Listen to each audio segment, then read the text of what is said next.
Welcome, ladies, gentlemen, and our NB folk here to the lower division of the South American DPC, where we continue the journey towards Division 1 and potentially the journey towards a major and maybe a young TI in the making down the line. Today, we're going to be having the side of Wolf Team taking on the very entertaining side of Gorillaz Pride. Always a fun matchup to watch. And this time around, we're going to be me and Kipspul, the Empress, the Queen of Dota 2, going to be giving us the lowdown, the knowledge, and of course, me, Snare.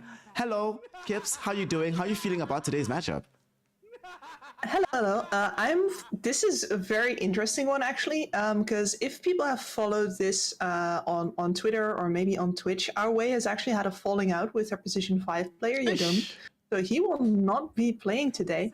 And instead we have Duster as a stand-in here. Yeah. And the situation is as follows, is Yodomi needs to play one more match for our way to make sure that they don't get disqualified on having too many stand-ins this season. But it's not going to be this game. So that will certainly be continued in the future.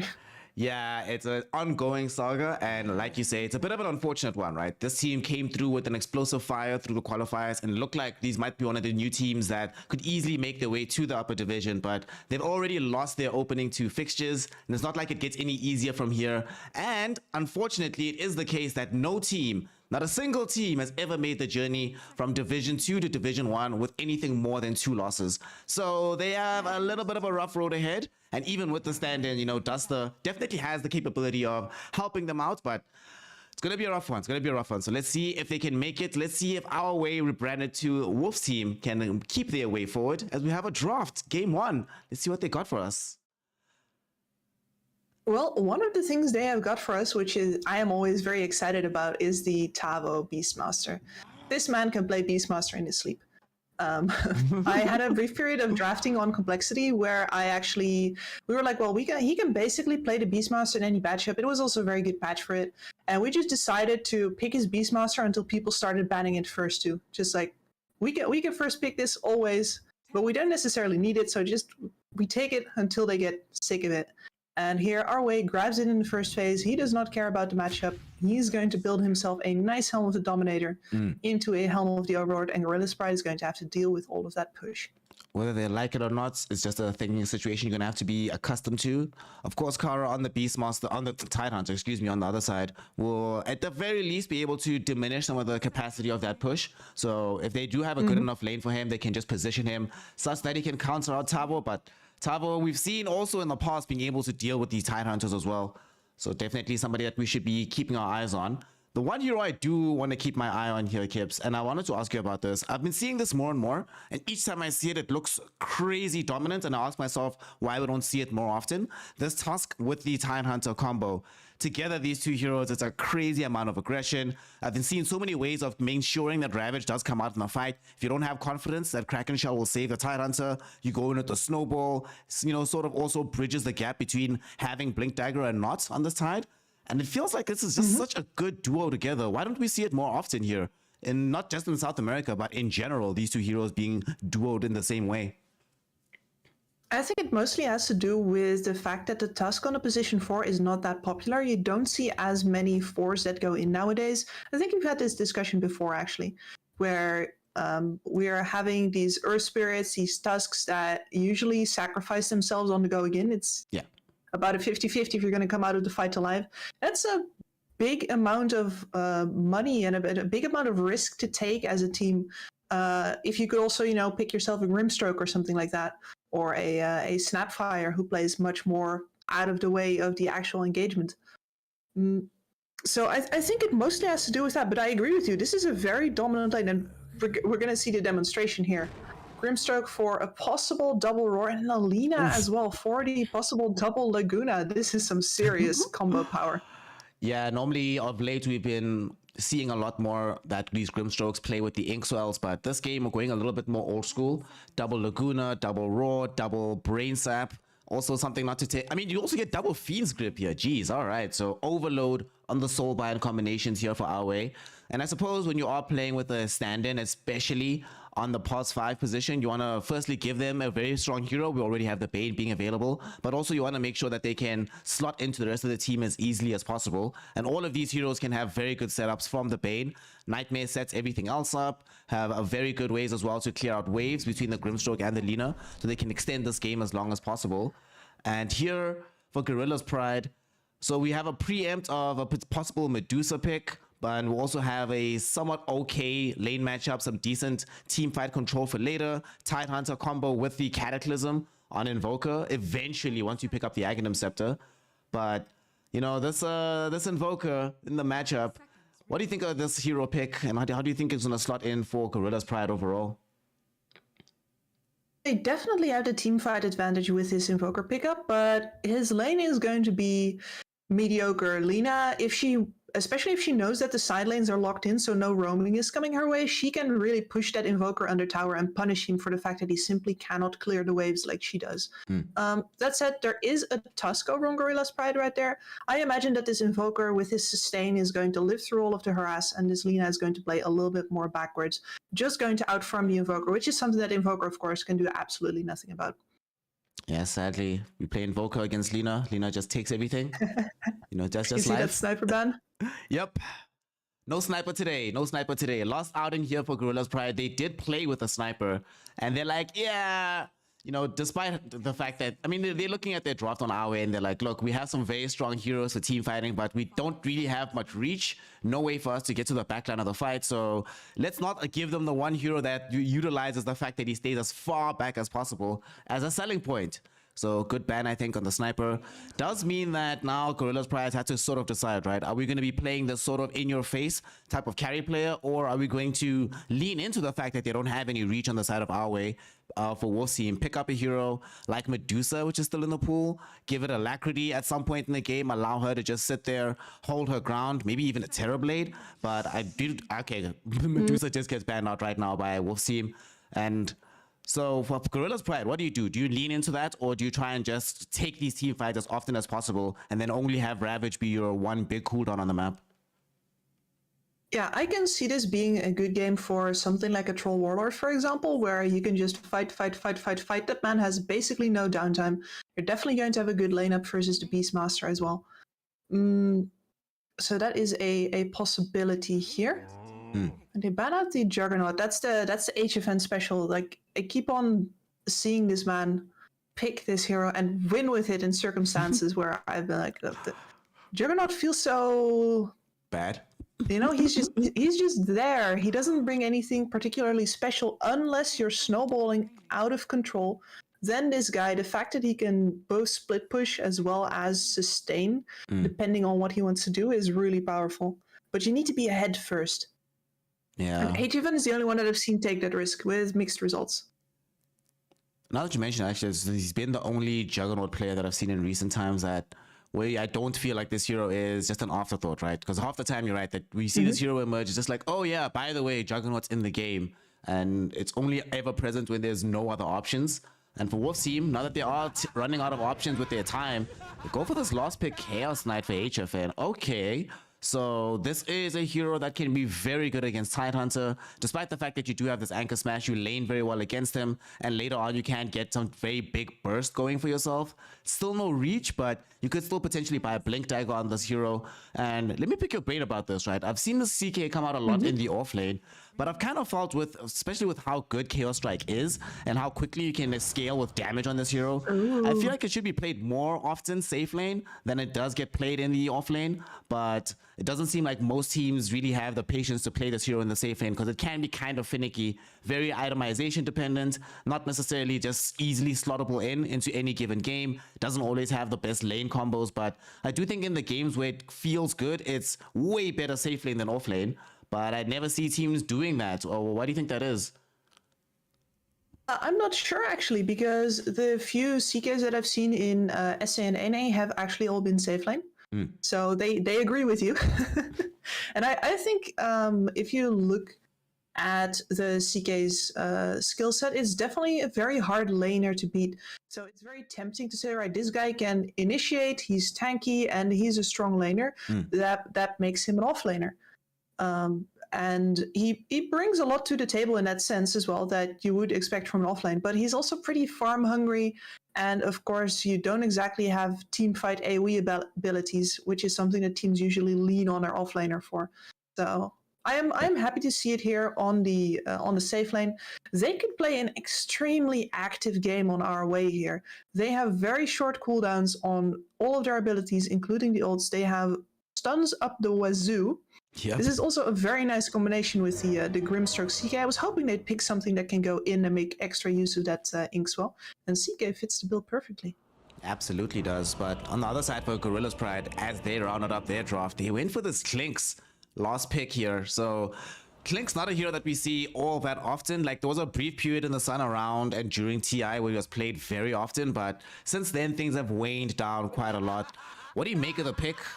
And do you think it gives them enough? Because I'm always worried whenever I see Klinks, right? It feels like a very feast or famine hero that if the game goes well, you feel like a god. You're like, oh wow, this is the easiest thing in the world. But you get these poor games where you start the game where the lane is okay, but the first couple of fights you just show up, you don't have enough damage, you either end up dying or your team just does nothing, and you just get outscaled by the opponent carry. So I'm a bit skeptical, I'll be honest, about this Klinks hero. How do you feel about it, and do you think it's going to give Gorillaz Pride enough to win out the matchup here? Fits the same sort of bill as that the sniper pick did, what they did ban out. And you correctly said that the reach over on Wolf Team is a little bit lacking. Of course, they have heroes that can build blink daggers, but there's no natural reach. Their first instincts are definitely going to be to just burst whoever they see first, and that's not going to be the Klinks. In that regard, it's going to be a great Klinks game where you can, stand around, get your skeleton archers out eventually, and just deal big hunking chunks of damage. Look at that Bane die. That's a tanky hero. Yeah. Speaking of big chunks of damage, we see it get unleashed first here as this Bane Elemental taken out by the Klinks. Early first blood, and Gorillaz Pride doing that thing where you smoke up super early. Make sure that you don't get overran by the opponent. They even pick up some bonus gold by taking out this boar. That's nice. Free money, always good to start the game with, on top of getting the first blood. So Gorillaz Pride definitely feeling happy for themselves here.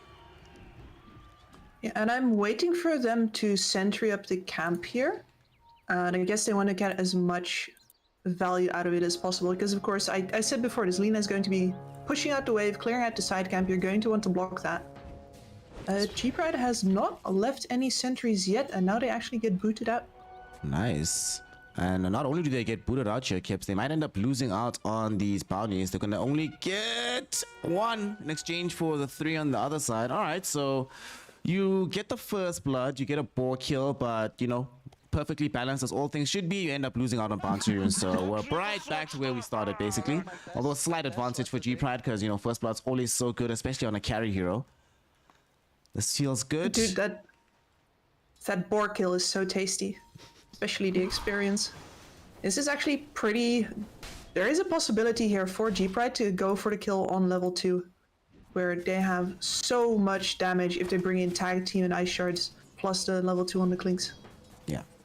And they're going to hit it earlier, almost for sure. Yep, certainly after that deny. Alright, we'll see what they decide to do, especially since King RD right now only has access to the Brain Sap, no Nightmare protection. That will be interesting if they can get it. They have to try and go for it though, right before level 2 emerges for the Bane to make 100% sure you get the kill. But it also seems like now is not that concerned about anything else bot farming. Hasn't even bothered to really put in any harass, so they might decide not to make that kind of move from G-Pride. Overall though, how are you feeling this lane should go in both directions, especially considering how important the Tabo Beastmaster is to the success of Wolf Team in this game? G-Pride can't get a couple of kills going early on, then this Bane Beastmaster is actually going to make this Tusk's life an absolute problem. He can't come close without the Bane completely out-trading him. And level 2 achieved first for the side of Wolf Team, so Nightmare is going to be up, and nothing to do here for G-Pride, unfortunate. Nice. He even finds a D-ward on the sentry, won't be able to do it before the camp needs pulling, but still able to achieve it overall. As we take a quick look into this mid lane, 40R versus Tau, we are seeing what we expected. Tau struggling with the CS battle, but this is Lina middle. This is honestly feels a bit broken. Ice Frog, intervene, do something. do something. In the past, whenever we've seen heroes get this good of a record, normally you see it followed by immediate bans and nerfs top lane. Might see the first kill happen, but Beastmaster manages to TP back into the tier 1 tower. So the aggression did finally come, but because they were a little bit late with it, Tavo got tanky enough that he is able to survive. And I believe that the Nightmare didn't even come out. They don't even need it to save Tavo's life here in the top lane. Nice. Yeah, and I was just going to say that not only is this Tao Invoker going to have some trouble in his matchup if he doesn't keep the pressure up, but there's also his Invoker has some detractors, I've been told. So I'm curious to see for myself if what I've been told is true and that this man sometimes struggles to get the right impact on his hero. He's out here to prove the haters wrong, Kips. He's gonna pick this hero until he gets respect on his name, until everybody knows that Tao Invoker is here to really make a splash on the game. Speaking of splashes, Kara on the Tidehunter down bottom, having the kind of lane that we anticipate being had with the team, the CK and the Tidehunter here. Trading on farm, CK getting slightly ahead because of how good he is. And one of the few melee heroes it feels like that can actually trade with the Tide in lane. And he's doing this even before he had levels into Chaos Strike. Now that he does have it, Kara, no matter how many points of Anchor Smash you have, my friend, you're not going to stop this Chaos Knight from farming. No, you're absolutely not. At the very least, you're going to have to sustain in this lane. He's not going to trade as well into you as we watch top. Get the kill on Tavo finally here for the side of G-Pride. That is kind of a big deal, and they might go for more, looking for King RD as well. Now, doesn't have all the mana in the world. A couple of extra shots on the Searing Arrows. One hit. Got him. Right behind the tower, he does pick up the kill. And at the same time, whilst that was happening, though, we do end up losing the Tidehunter down bottom. He gets chased away by Duster and HFN. The Tusk ended up falling as well. And Wolf Team making a huge impact down in this bottom lane for the Chaos Knight. Involved in 2 kills. They lose Tavo top, but the trade to get HFN even stronger, probably worth it at the end of the day here. Yep, very probable. If you have a snowballing CK in this game, you can bowl behind him. There's not that much damage on G-Pride unless you hit literally every single spell from the sharpshooter to a full invoker combo. So having him snowball this game is going to be excellent. And at the very least, though, for G-Pride, now I said they needed to get kills in this lane. It's happening. This Tusk is getting his impact out of this lane. So both carries right now getting what they want. Wonder what the build is going to be from now after he gets more items, but might end up dying here. Doesn't have Skelly Walk, but he just hit level 5.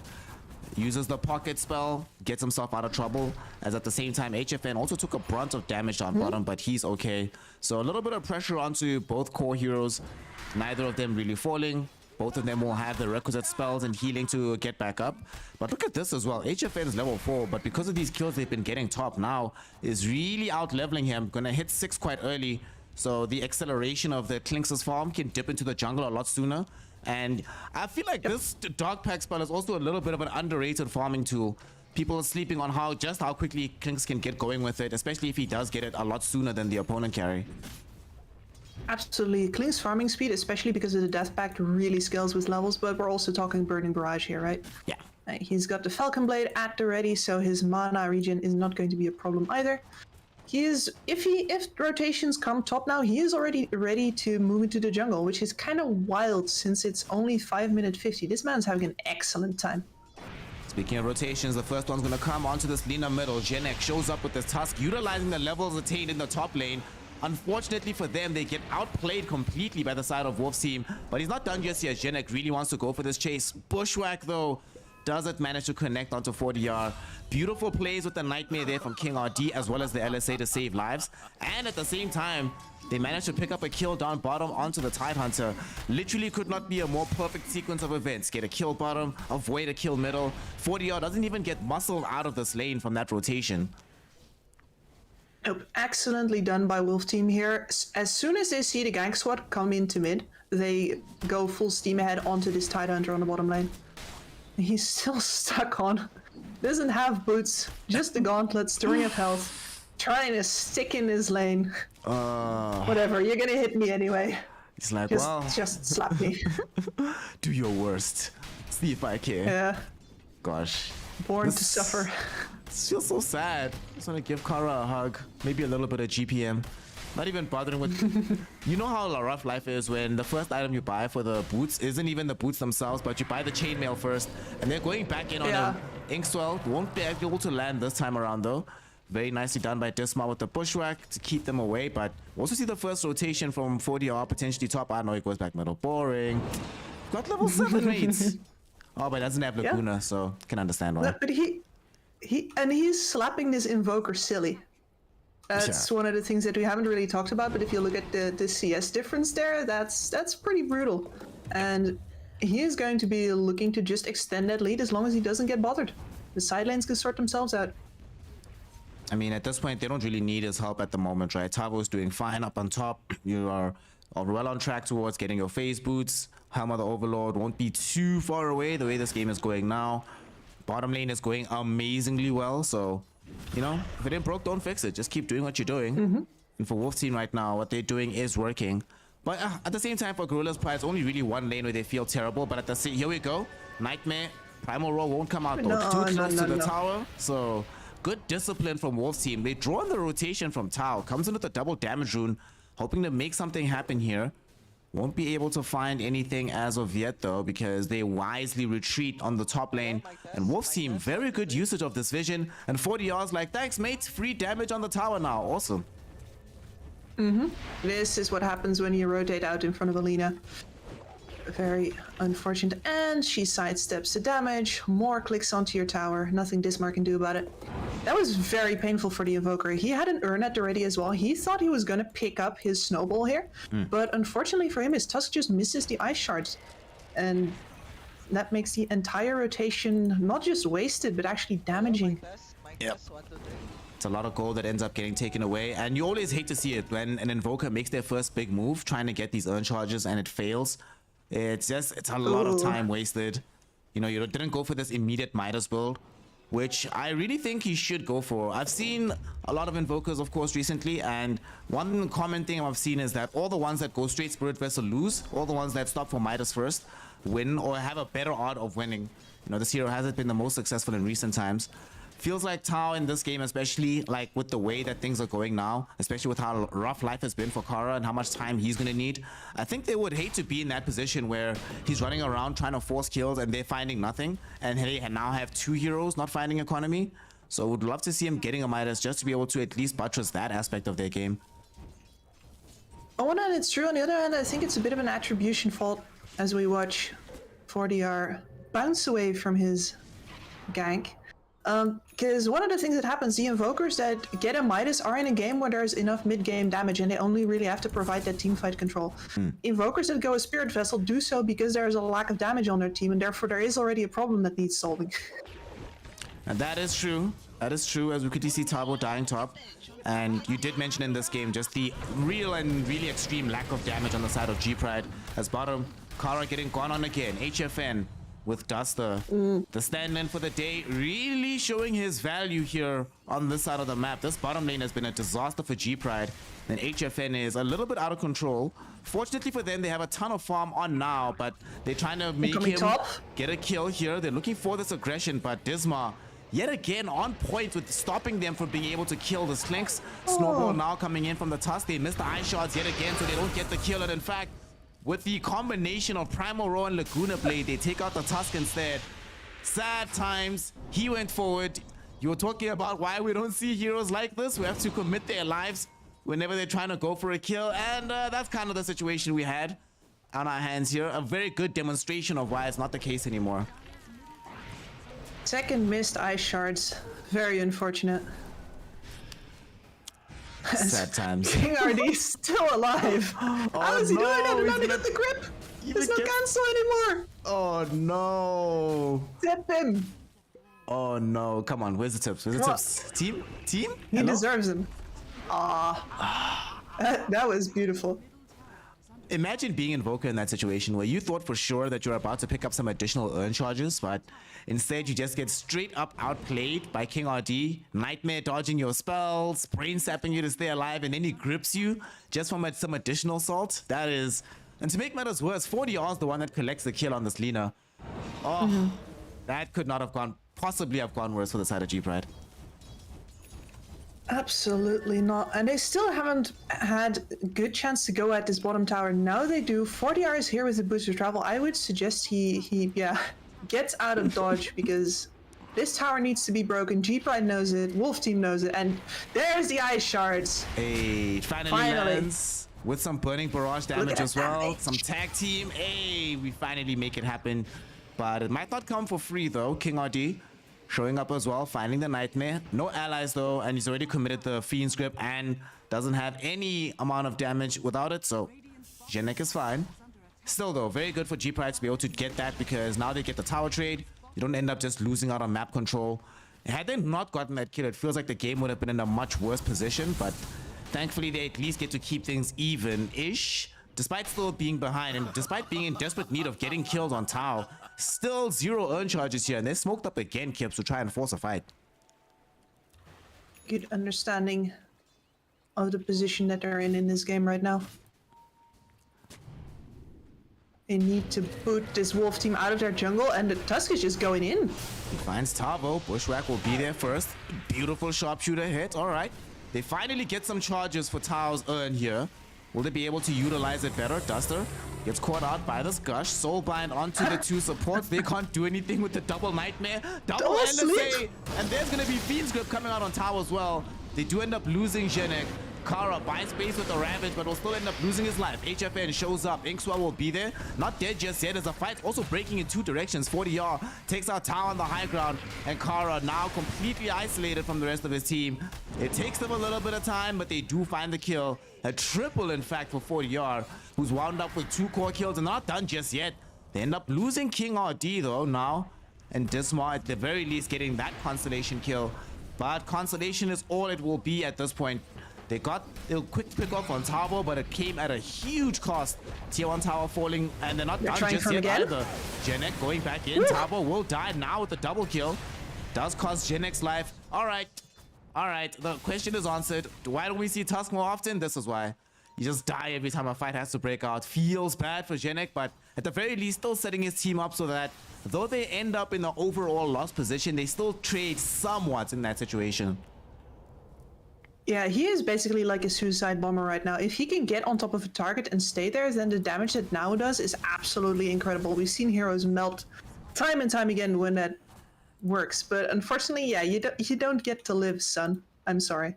Feels bad. So, Klinks is the old man. You know, they say old men start quarrels that young men must go die for. And that's what Genek is right now. Has to go die for his team. That. What can we do? Do it with eagerness. And he's been like that go into the jungle was pretty dang Rambo, so I think he's feeling it, even if it's a bit existence is a bit painful right now. He's making a lot of space for his team. And bottom, okay, 40R. He has a Shadow Blade. He's being hunted by now though. Reinforcements are coming. It's Genek, the suicide bomber. Can he find a way in? They need to get him first because he's the one that's carrying the dust. Do they have the vision on 40R? He's so fast, but here's the sentry first. They got the vision. Snowball going in. 40R knew that they had a beat on him, trying to get out. Ice shards won't connect. The speed will be on. He's trying to get the escape. LSA back onto Genek. Can he kill the Tusk before the Walrus Punch emerges? Well, don't even need the Walrus Punch. Raw right clicks after the burning barrage is enough to get that kill. Okay. Now, good gank there, him and Genek. They end up losing Hoodwink elsewhere on the map, but who cares about the Hoodwink? You got the big prize of the Lina. Yep, absolutely nobody. And good damage onto this middle tower as well. This Tidehunter with the Meteor Hammer, love the build, is actually putting in work even when he doesn't have that teamfight Ravage yet already. He is a tower pressure machine right now. G-Pride making a lot of the right moves here. The fact that this Klinks as the big damage dealer is actually trying to go out and find these kills is huge. He should not be farming right now. His Invoker can't do anything. That's the guy who needs to catch up. Yeah. His Invoker sadly back down to 0 charges on the Spirit Vessel. And they would love to be able to find a kill. Start leading off into a bit more of a snowball for this Invoker, but yeah, he's in a struggling position. Now that he does have the Spirit Vessel though, what's more important for the progression of the game? Go straight BKB? Do we come back for the Smiters so he can scale? If you don't go Midas here, you're putting all of your eggs into the Klink's basket, and that's a solo core versus what's really a dual core over on the other side. You're going to be looking at the mixed damage of the Lina and the physical of the CK. So they need this Invoker to scale. They can't afford not to. I mean, CK himself is the one sitting with Midas too, right? HFN realizing that he wants to stay on top of things for as long as this game might progress. And because of the extreme amount of damage, lack of damage rather, on G-Pride, you don't really get punished for going this Midas. And he's going to get the BKB before the first big fight happens while he's involved. So doesn't even have to worry about a lot of this big damage that the Invoker has to bring to the table. Suddenly all the pressure is on now to be able to deal with HFN here. But now, yet again, they're trying to make a move here. Looking for 4DR, Jenek. Can he find a way forward? Sentry might have caught that they're coming in with this Klinks, and they're going to get the quick burst immediately out onto this Jenek Tusk. They end up losing the life of King RD, but because of the Sentry that he laid out, it allows 4DR to escape, get him back to safety. Progression towards the Silver Edge is projected, so they get the damage output still going here for this Lina. And is Lina not going for the traditional BKB immediately after the Boots of Travel? She is going to be finishing up the full Silver Edge first. And 4DR in this game, I think you can get away with it if your positioning is perfect. So far, we've seen some great positioning from him already, specifically the fight around the Roche Pit where he was up on the high ground with most of the enemies in the river. That felt great, but he's got to keep that up, because otherwise he becomes a liability here. He is also a lot of Wolf Team's damage. If he dies because he doesn't have magic immunity, he gets caught in a Ravage. We're going to see top lane. They're going to utilize that Silver Edge first. Kara, Amora out as well. Can he get off the Ravage? Yes, he does. And here come reinforcements. Jenek finds the snowball directly out onto 40R. Sharpshooter will follow him, and they do find the kill. Dismar has Bushwhack in 1 second. No way Tabo escapes this one. They catch him with the Spirit Vessel as well, and the damage Here's from now, CK. it's gonna be enough, and HFN shows up, but he shows up into these right clicks from now. His BKB is active. He uses it to run down Dismar, and they will be able to bring him down as well as Tao. Fiend's Grip out onto Jenek 2, tries to roll away to safety on the high ground. Will still stay living. The chase is on though. Brain Sap does catch him out, doing some decent damage, and he does manage to escape. G-Pride, they lose Kara initially to start off the fight. He gets off the Ravage though, and that's enough to set them up for success onto the 40R kill. But Wolf Team strong enough to show up with the reinforcements. They get the counter kill onto the Invoker. 3 for 2 at the end there, Kips. But with a slight lead right now for Wolf Team, especially concentrated on this young CK, does feel like just getting anything, and especially 40R with G-Pride, is a win. And they got the BKB charge out of HFN. It is. Now had pretty much the perfect positioning for the fight. I'm not sure it's going to be that easy next time.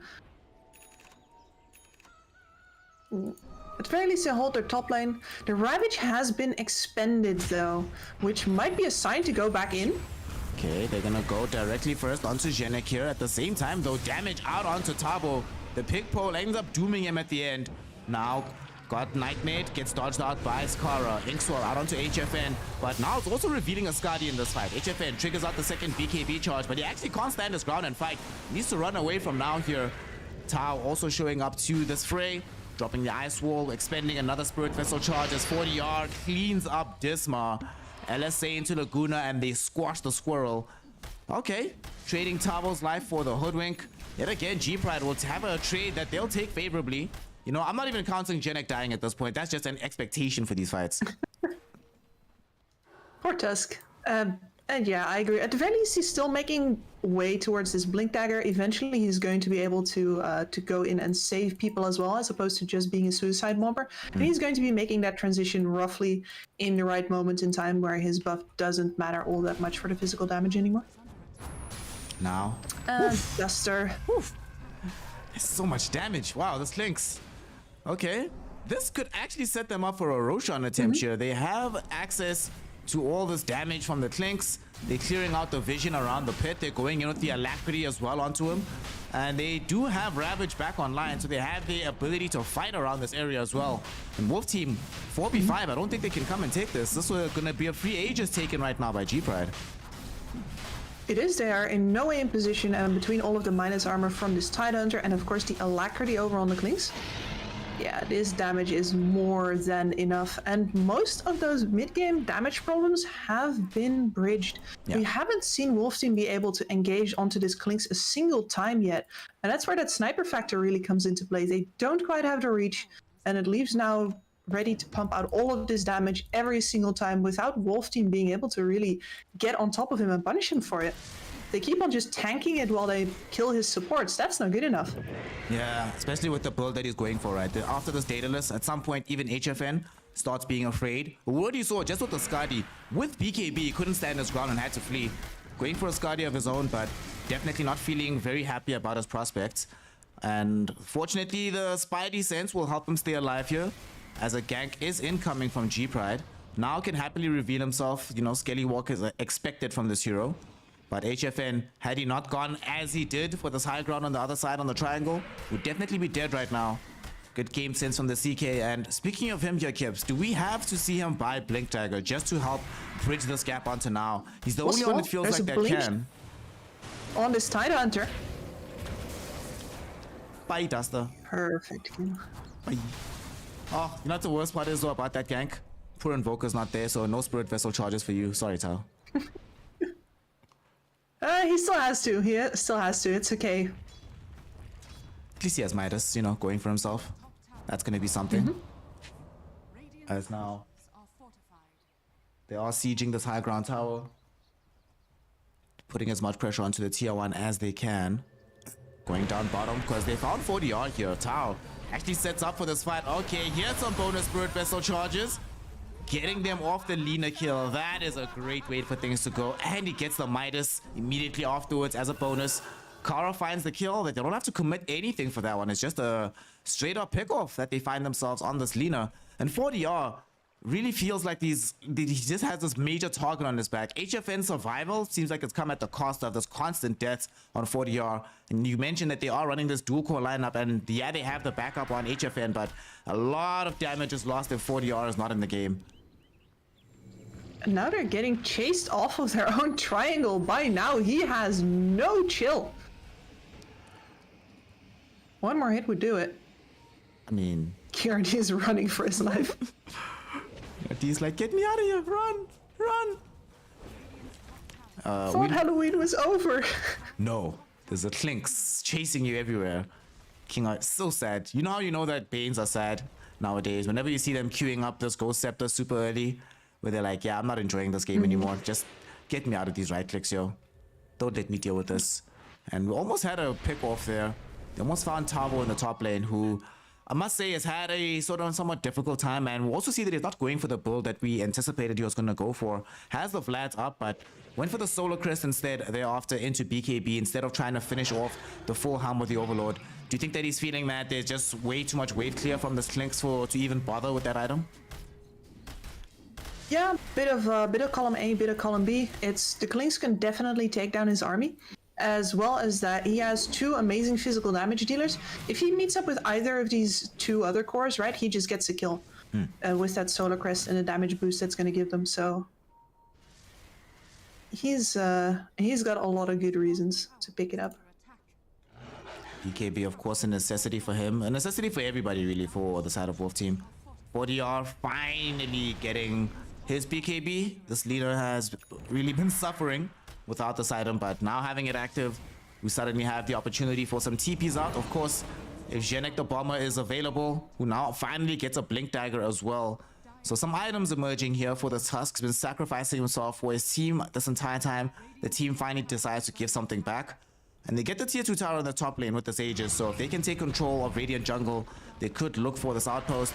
But Wolf Team very wisely making sure to get one of their own. So this feels good. You may end up trading towers on the map despite not having the Aegis. I think you'll take this if you're on the side of Wolf Team. Yep, and with double BKBs, they don't have to be as afraid of this Tidehunter anymore. They wanted to go straight for him, but they already ran into Now. Okay, now gets Nightmare up.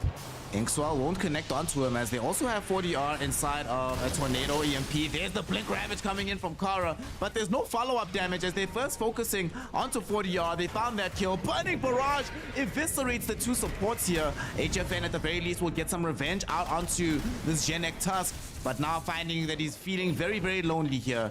Dismar Bushwhack back onto HFN and Tabo. They have the Aegis now expire from the side of G-Pride.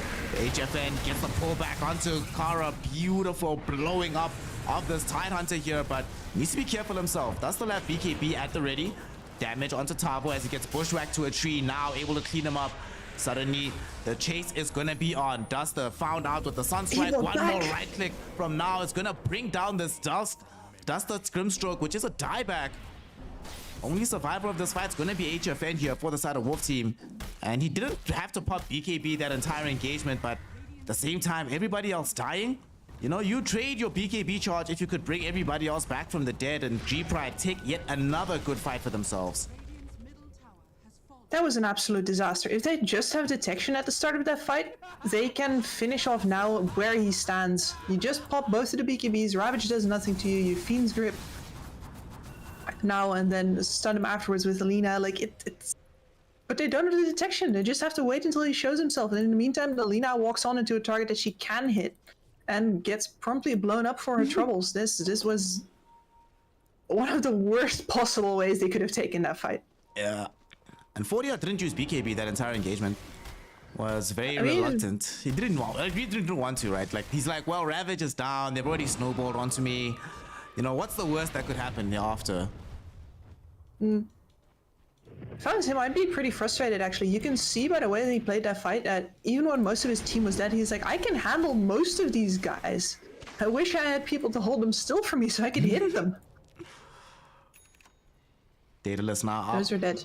And now, so the damage that we saw in that fight, when they were able to hold those two supports in position, a single Burning Barrage just took away all their HP. And now he's at this really, really strong point at the present. Paladin Sword, Daedalus, Eye of Skadi, the full Gleipnir. Still upgrade parts available as well, which is really terrifying. And they go in for a smoke. They want to try and find a big target. HFN, he's right here on this high ground. Kara has Blink Ravage available. Jenny finds him. They got the Walrus Punch. Blink Ravage onto HFN. They burst him down. He's gone in a blink of an eye. Duster held in position by the Bushwhack. Now easily able to claim that kill as well. And everybody else from Wolf Team, they need to get the hell out of here. If a 4K HPCK isn't safe, who else among us is? King RD, he gets found out. The hunting party scouts him. And the Burning Barrage kills him. Double kill right now for the Slinks. Way too much strength on the map for the Gorillaz Pride lineup. Absolutely, and that means time for high ground. I haven't seen a single fight yet where both the Lina as well as the CK were in position. It's either one or the other. The other one just dies, and the Lina? No, she just bought back. No, well, she didn't buy back. The Bane bought back, but she's dead anyway with buyback available if needed. King RD. The dieback is on you, my friend, and Lina, you know, I was just looking into the future because there's her buyback. Still not into a safe position though, because HFN in the grave for another 25 seconds. Rax already taken for DR. Be careful, be careful. Burning Barrage already a quarter HP gone, and she can't engage onto this. Like, she does still have a lot of damage, but without BKB there's no way to get forward safely. And G-Pride, no need to even take the risk. They got the Rax for free, so just back off, wait for the next Roche, and then go again when you're ready. 40R actually knows that he can step forward there because the Tusk is dead. No more Suicide Bomber to jump out of the trees at him. But it was risky, but he needs to step forward there, otherwise they lose a second set of racks. Yeah. Game is hot. It just got harder here. Aghanim Scepter got picked up by Tau, so we have the Cataclysm available for ourselves. After the combination of Ravage, we've already seen him be quite on point with the usages of Sunstrike in this game, so I only imagine that this gets better. And another crazy spell that's up here is the Hunter's Boomerang. Ags up on Dismar as well. That is a lot of damage. I think it's safe to say that G-Pride's days of damage loss are definitely over. They are fine. And this smoke, I think this is one of the first, you can correct me if I'm wrong here, but this is one of the first 5-man smokes that we saw from Wolf Team this game. Am I correct? You are correct, yes. They've only gone for 2 hero smokes, either with Tabo, King RD, or 40R and King RD, but they've never actually gone as a full unit before. Often it's like one person on one side of the map and then 2 heroes join them. But this might be the first time in the last like 10 minutes that we've even seen HFN and 4DR within like a screen of each other. They've been very hesitant to be on the same side of the map.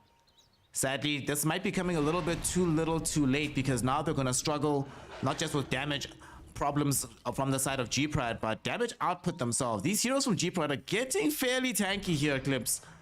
Not easy to really bring them down. Now is after this going for Satanic. We already had the full BKB Ags from Tau.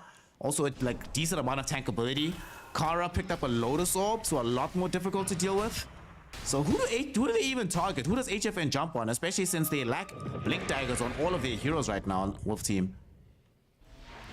Honestly, I think that if you go straight for the Clinks, if you manage to catch him before his BKB, then you have a chance to survive afterwards because a lot of their damage still comes from him. You're gonna lose some heroes for it, but I think he is actually still the best target if you can get him. And as we've seen in this game so far, that has not been a possibility for Wolf Team. He is 16-0-7 on the now Clinks. Perfect game. About to get himself level 25. There we go. Finishing the Ancient stack, getting that bonus death pack damage. So it's going to hurt. It is definitely going to hurt coming across him in the middle of the fight. And right now, Wolf Team, they need to do something about this Roshan attempt. G-Pride know that they are positioned on the high ground. They've just popped the scan in that direction. So they have to be aware that a potential fight could break out, but now can take this so quickly if he wants to, that it becomes difficult to imagine that G-Pride won't try to force it and then potentially force a fight, unless they want to go for a smoke gank themselves. I'll just love looking at this death pack tooltip. Max health increased by 880 and bonus damage increased by 132. Just, you know, like it's nothing, just a small little icon on your heads up display. Ooh, 40R, 40R's got him. All right, let's see. Did not enough damage. Jenek, here we go. The salvation comes in from him. There's not going to be a jump in onto 40R. Instead, they will try set up here for a very quick kill. Wow, he died fast. All right, but Genek's done his job. That is death number, what, number 9? Let's see if he can get a mark award this game. Does have buyback though if they want to try and utilize it to try and defend this Roche. But the big deal here, Kips, is that 40R committed the BKB to save his life there. So they won't have it available for the Roshan attempt. Until it's back online, they have to stay away from the pit now. Yep, the rest of his team was just not behind him, which makes me think that this was more of a farm rotation than anything. They were not making a move into the top half of the map. 40R just found the Clinks there. And what could have been a moment to maybe turn the first time they get their hands on this wiggly little skeleton man, he slips right out of their fingers. Yep. It's starting to really become a problem, their lack of reach right now. Well, not like it hasn't been a problem, but it's becoming so much more apparent as time goes on that somebody finds a good setup, you know, because we've seen that before. A good LSA or like a good Nightmare / Fiend's Grip. Team, where y'all at? We're on the way. It's just going to take a while for us to get here. And at this point, you could have itemized into it, right? You could have had a Blink Dagger over on Tavo. You could have prioritized Blink even on the Bane, but they haven't.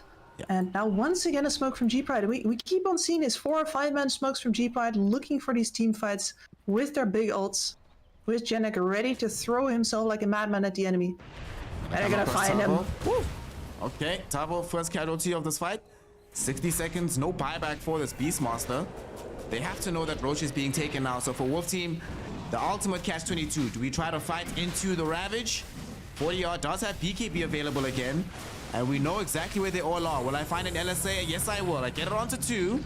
But neither of these heroes are attractive targets just yet. Fiend's Grip going out. But the salvation from Jenek. Dive back onto this Bane Elemental. King RD is gone. And the Hunter's Boomerang flying forward. They found 40R. Do they have the vision on 40R? They do. Now drops the Cataclysm as well. It's going to be enough with the Bushwhack and Sharpshooter. 40R dies underneath the Ravage. Going to be a killing spree for Tau. HFN, no option but to just BKB TP out. He goes home, leaving the rest of his team to die. And for the rest of G-Pride to just clean up this Aegis and get Roshan number 2 plus an Aghanim shot for their troubles. G-Pride, I think, are on the cusp of getting themselves this victory in game 1 here, Kips. They are looking super difficult to deal with.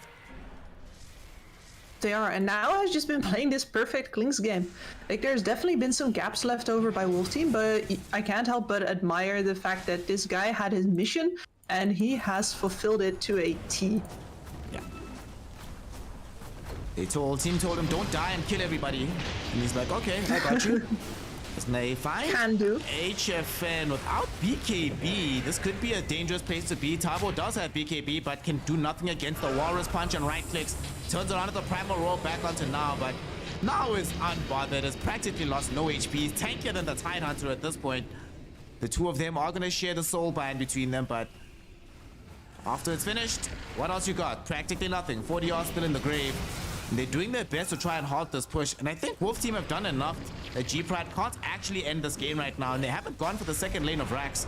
So things aren't as bad as it could be for Wolf Team. They're delaying, they're holding. 40R's coming back.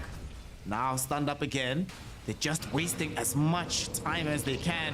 And I think it's enough. Now forced away. Okay.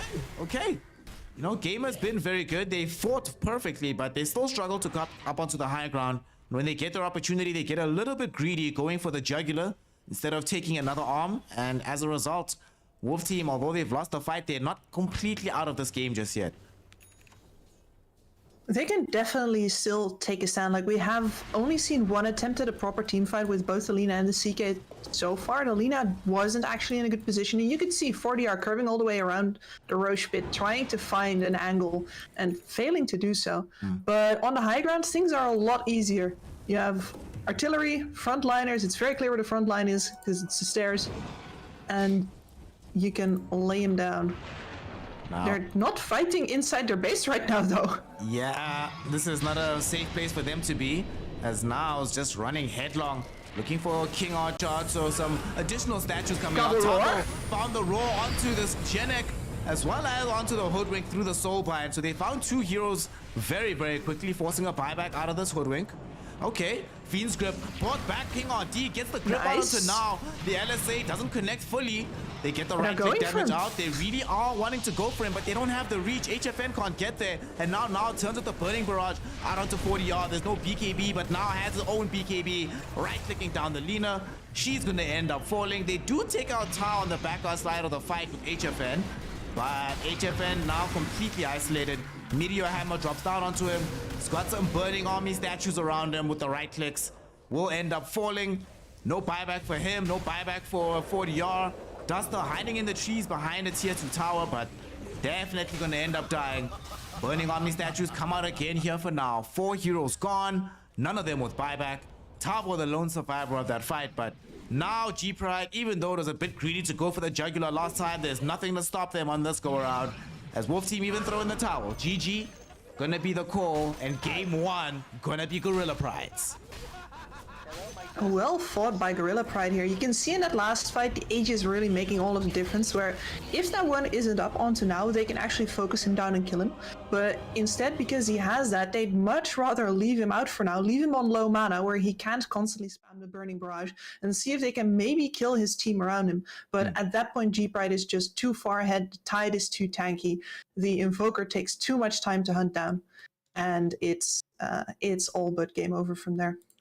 Yeah, it was a kind of a rough showing there from Wolf Team, and you know, we had some questions about itemization. They didn't have the reach. Nobody bought Blink Daggers on the team. Nobody even bought a Force Staff, right? The only sort of mobility item they had was 40R having access to the Silver Edge, but it also kind of feels like Wolf Team was not fully playing as a team, right? And of course, we don't want to make we don't know exactly what the team dynamic is right now with Yadomi having left. Of course, things weren't perfect if that's the case, but you can almost sense it that they're not playing with the full cohesion necessary to be able to get these victories, because you know, there is a universe where we're seeing this Lina and CK fighting together all the time, and they have so much damage when they do, but you have to actually get there, right? And that last fight, I think, was a really good indication of what this game was like.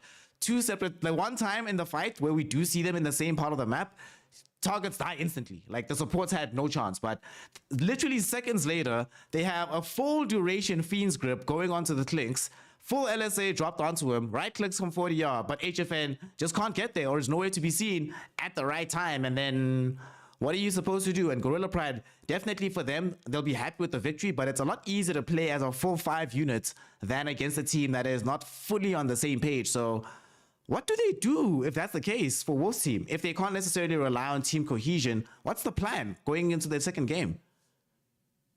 You can force team cohesion in a certain way. Like, if you look at the heroes that they've picked right now, you don't actually have to play together in order to win this game, but your ganks need to be on point, your wave pushing needs to be on point, people need to die sometimes in order to make space for the rest, that sort of thing. And you can definitely snowball this game. They were sort of on track to doing that. It's just that they never got their hands on now. They never got to stop off this big, bad Clinks that was eventually going to tear them apart because of the lack of reach. Yeah. So what you do next game is you pick team fight, and then all you have to do is you play your hero. And if you play your hero correctly, you don't have to like your team anymore. It doesn't matter. You just play your hero correctly, and you walk towards the other guys because that's where you're supposed to be.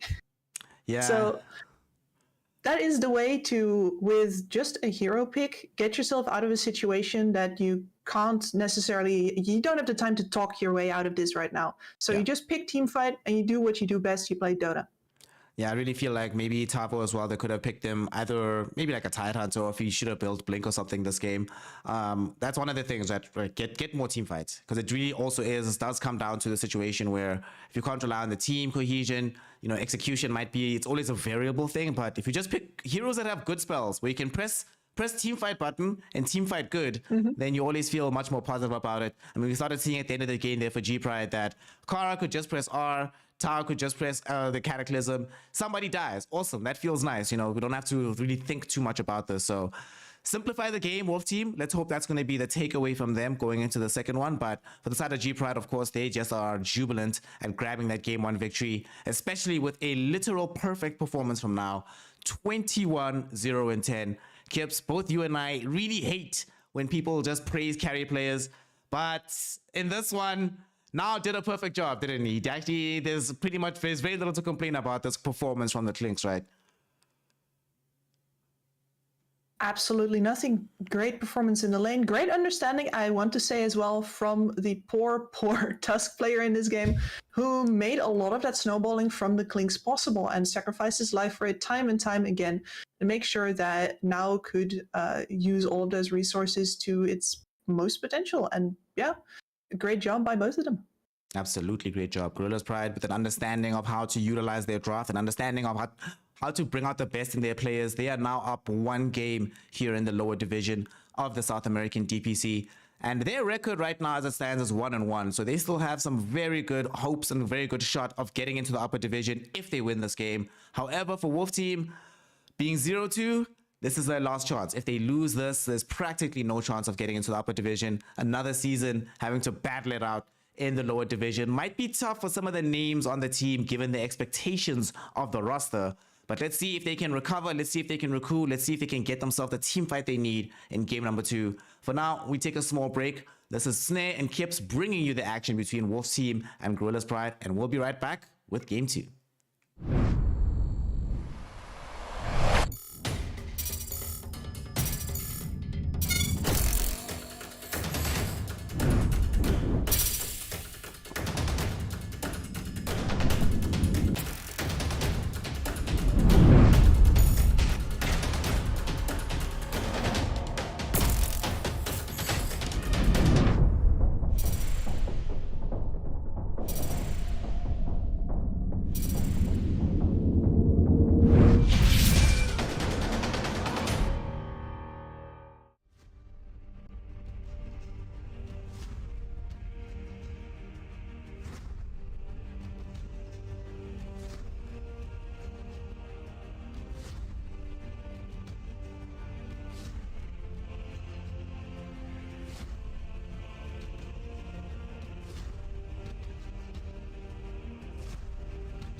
Ladies, gentlemen, and our NB folk, welcome back here to the lower division of the South American DPC as we continue with the series here between Wolf Team and the side of Gorillaz Pride.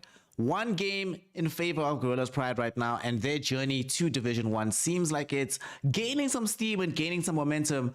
But for Wolf Team, the journey out might be, might also be getting paid for them as game one. It looked a lot better at the beginning, Kips, but it started to get a bit shaky and a bit rough once we hit that mid game. It did, and I'm hoping to see them pick a lot more team fight this game, as I just said before the break, because in that way, at the very least, it's going to just be natural to play forward, play together, and keep on bringing that pressure. Because if you pick a Tidehunter, unfortunately, neither Tidehunter or Mars is available. They took those out themselves. But you are going to naturally want to bring people with you and say, all right, I got a Ravage, come to me. And people are going to be idiots if they play away from their own Tidehunter, you know? Whereas if it's Selena, it's just come to me. They're like, yeah, you need one person for your gank. What do you need me for? Yeah. So let's see if they can go a bit in that direction. So far, though, mostly the Invoker for the team fight and an Ogre Magi. I wonder if Duster is going to be picking that one up. Does seem to be the case. You know, very classic position 5 hero. Run him into the bottom side of the map, or top side of the map in this case for them, and see what HFN wants. Basically ask him who needs the most steroid help. We'll give it to you. Here's the Ogre. And I think one of the things that they probably saw from game one as well was that Gorillaz Pride did a really good job using Genek to break a lot of the aggression from Wolf's team. And a lot of their spells were used onto the Tusk rather than any other target. And Ogre Magi also fits that kind of bill. Would allow Wolf's team to at least have this one hero who can tank up all the damage, give some space towards HFN and 40R. Did feel like 40R for a while was the one tanking the ganks, and that probably shouldn't be happening. But now the Ogre's going to do it, and presumably is also going to be buffing up this Monkey King in the safe lane. And that gives me the feeling that they're expecting this Kunkka to be an offlaner. I guess Gorillaz Pride, when you see this monkey come out, you just immediately move it to mid. You have that option. It does pretty well versus the Invoker. Not going to be a total wash, of course, but it'll be fine. I'm wondering now for Gorillaz Pride, this Kunkka hero. I was talking to Estini about this yesterday when we were doing this the South American Dota as well. Where do you think Kunkka actually belongs right now? It's very versatile, but you know, usually when we see heroes this versatile, as time gets deeper into the patch, more and more teams start to solidify the idea of where it should be rather than just where it can play if it needs to be flexed. Where do you think Kunkka should be in like 7 out of 10 games these days? Offlane? I do like a good utility mid, which is definitely where the Kunkka falls. But in the end, if you can squeeze this out of the offlane, like all of the team fight control that this hero brings to frontline tank, then if you can get away with it, you should totally do that. Fully now agreed. Dawnbreaker. Okay. It's a lot of tank right now for Gorillaz Pride. Centaur in the offlane, you get Dawnbreaker as well. You already had the Kunkka with Coco Rum. Like, this is beef on beef on beef on beef on beef. They're trying to get these long, drawn-out engagements. And at the same time, Wolf Team recognize that they're trying to go for long, drawn-out engagements, and they take the king of that kind of fight, picking up this Timbersaw right now on the 4th pick for Tavo. So in the previous game, he was playing this Beastmaster. Now he's going to be at the very forefront, you know, he's going to be the vanguard, saying, everybody come behind me, we'll be fine. Might not be a Tidehunter, but still definitely encourages a more team-oriented style of play. He can do quite a lot here, and it doesn't feel like they have that much burst on the side of G-Pride to fully deal with him outside of like Morty's kisses. So it's a relatively free Timber game, and that can be terrifying when we do see those kind of performances. It's a super free Timber game right now. That's 4 strength. You don't see that very often. Tavo's like, yes, please, click Timber, please, please, do it. King RT's like, fine. Can't believe they did that to themselves.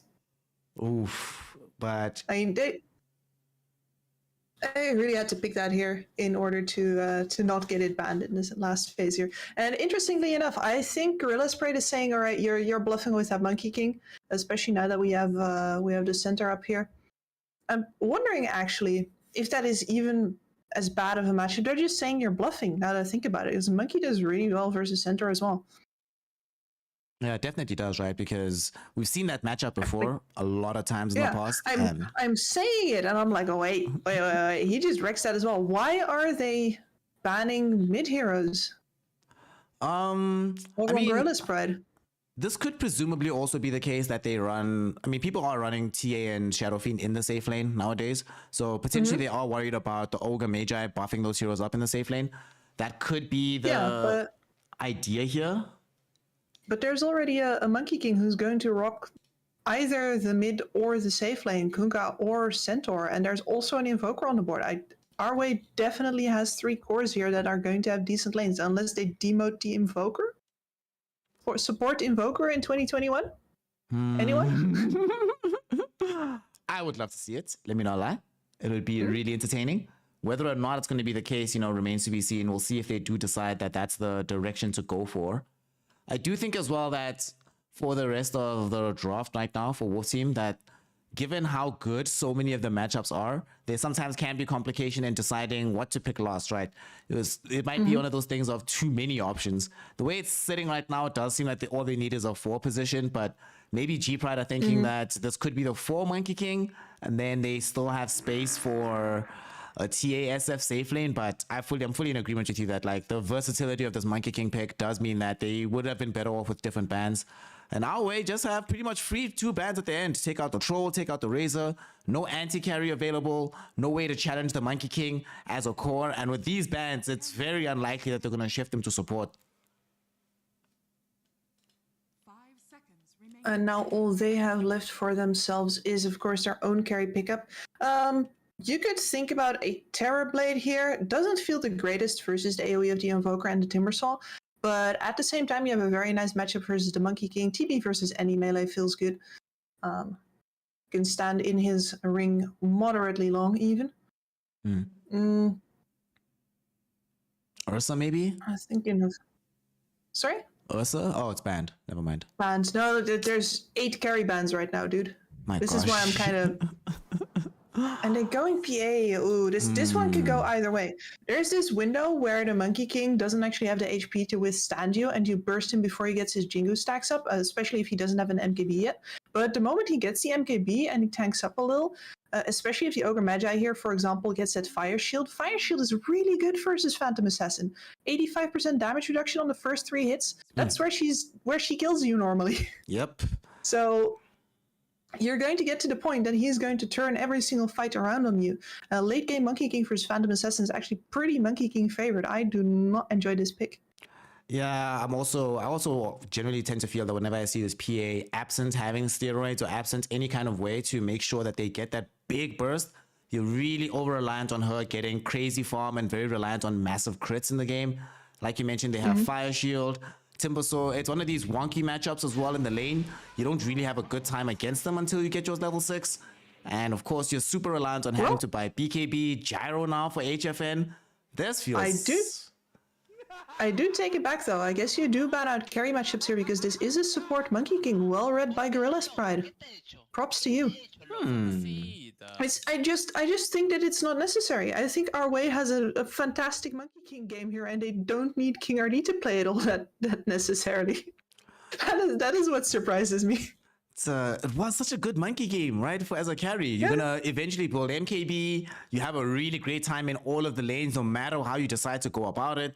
You're always gonna be a BKB buyer, so that makes you very, very mobile in the middle of these fights. Completely disables Dismar Snapfire. But they have to, bow to the whims of the carry player. The carry wants to play Gyro, or, the team just is like Gyro is better. Does give them a little bit more team fights. Now they have the Wukong's command as well as the cooldown from Gyro. Some decent farm on the hero. And pre-BKB, we're talking about the matchup between Monkey King and PA as the game goes on. But initially, first off the bat, right, it's very difficult for Now's PA to challenge Gyrocopter. There's way too much magic damage at the earlier portion of the game. So maybe the idea is we just want to play earlier and hope that we can just outscale this PA at the beginning. We don't have to rely on taking the game later and later where Dota can get wonky and weird. But at the same time, the Monkey King was so good. But it is support. It is HFN. Yeah. Is this enough to help the draft get them victory? I don't know. Like they're very much counting on the out farm now for Wolf Team. A PA can and will crit a gyrocopter down. Like it's risky for her, of course, when the flag shots are flying everywhere. And the gyro is a natural MKB buyer, but at the same time, it's quite late on in the build-up. There's going to be a couple of fights where this PA is going to see you as the primary target. And in fact, also because a lot of the other heroes on your team aren't that great of a jump for her anyway. She's not going to go for the Timber Saw. The Invoker has a lot of ways to stall her out or just go invisible. This gyro presents a great target to her. I am a bit flabbergasted by the end of this draft, honestly. We'll see if HFN is going to be able to at least, show us in the game itself. Because it does sometimes happen that the players, once we see it, we're like, okay, we understand why you had this idea in mind. I also do feel like in this game, one of the issues that they're going to run into, they don't have as many damage problems as they did in game 1, but they have more problems with gyro carry than they would have had as Monkey King carry. That being said, I do really, really like the buff up potential on gyro. Alacrity on this hero is amazing. And at some point in the game, between that, Wukong's Command, Cataclysm, they'll have a lot of teamfight damage from Wolf Team. But we'll see if it's going to be enough to get them this game to victory. As we now are in the game, Wolf Team, they need to do this. And can HFN Gyro make it happen? Let's find out together. Game 2 starts. Tips going out. Immediate target here. Yeah. Last time this got them a first blood kill, right? So see if they're going to be this lucky again. However, Wolf Team are ready and waiting. They're all prepared for this challenge. Smoke will get popped. Duster doesn't have vision on these heroes, but it is Duster. Fire Snap Cookie will chase forward, followed up by the Hoof Stomp. They should have enough damage for this kill, and indeed they do. They make sure to get the body blocks, prevent any escape, and yet again, giving a first blood to Now on this PA. He made very great use of this in the last fight, in the last game rather, thanks to the Slink's performance, and now we'll see if the bonus gold on the PA will also make sure that they get this victory for G-Pride. Same start. Is it a sign? I hope not. I'd like to see Wolf Team put up a proper fight this game. We would love to see it. I mean, game 3 is always more entertaining, and Wolf Team, with expectations this high, and with the players this good on the roster, you definitely want to see them attain some early victories, as they might find a kill onto Dismar. HFN chasing him down at the gyrocopter. A couple of more hits. One more gets him. Right in front of the tower. Thought he had the protection of the bonus armor. Not going to be enough. And HFN, it might not be first blood, but it is something, and a great way to start what could turn into quite an aggressive lane in this top lane. There is kill threat and potential here from them, especially if they're starting off by having this Monkey King positioned in the trees, literally chilling with the mischief, ready and waiting to go for a kill from behind. Are coming forward here. This is going to be so much. A nice stomp though. I don't think it's going to be enough to save the Snapfire. Yep.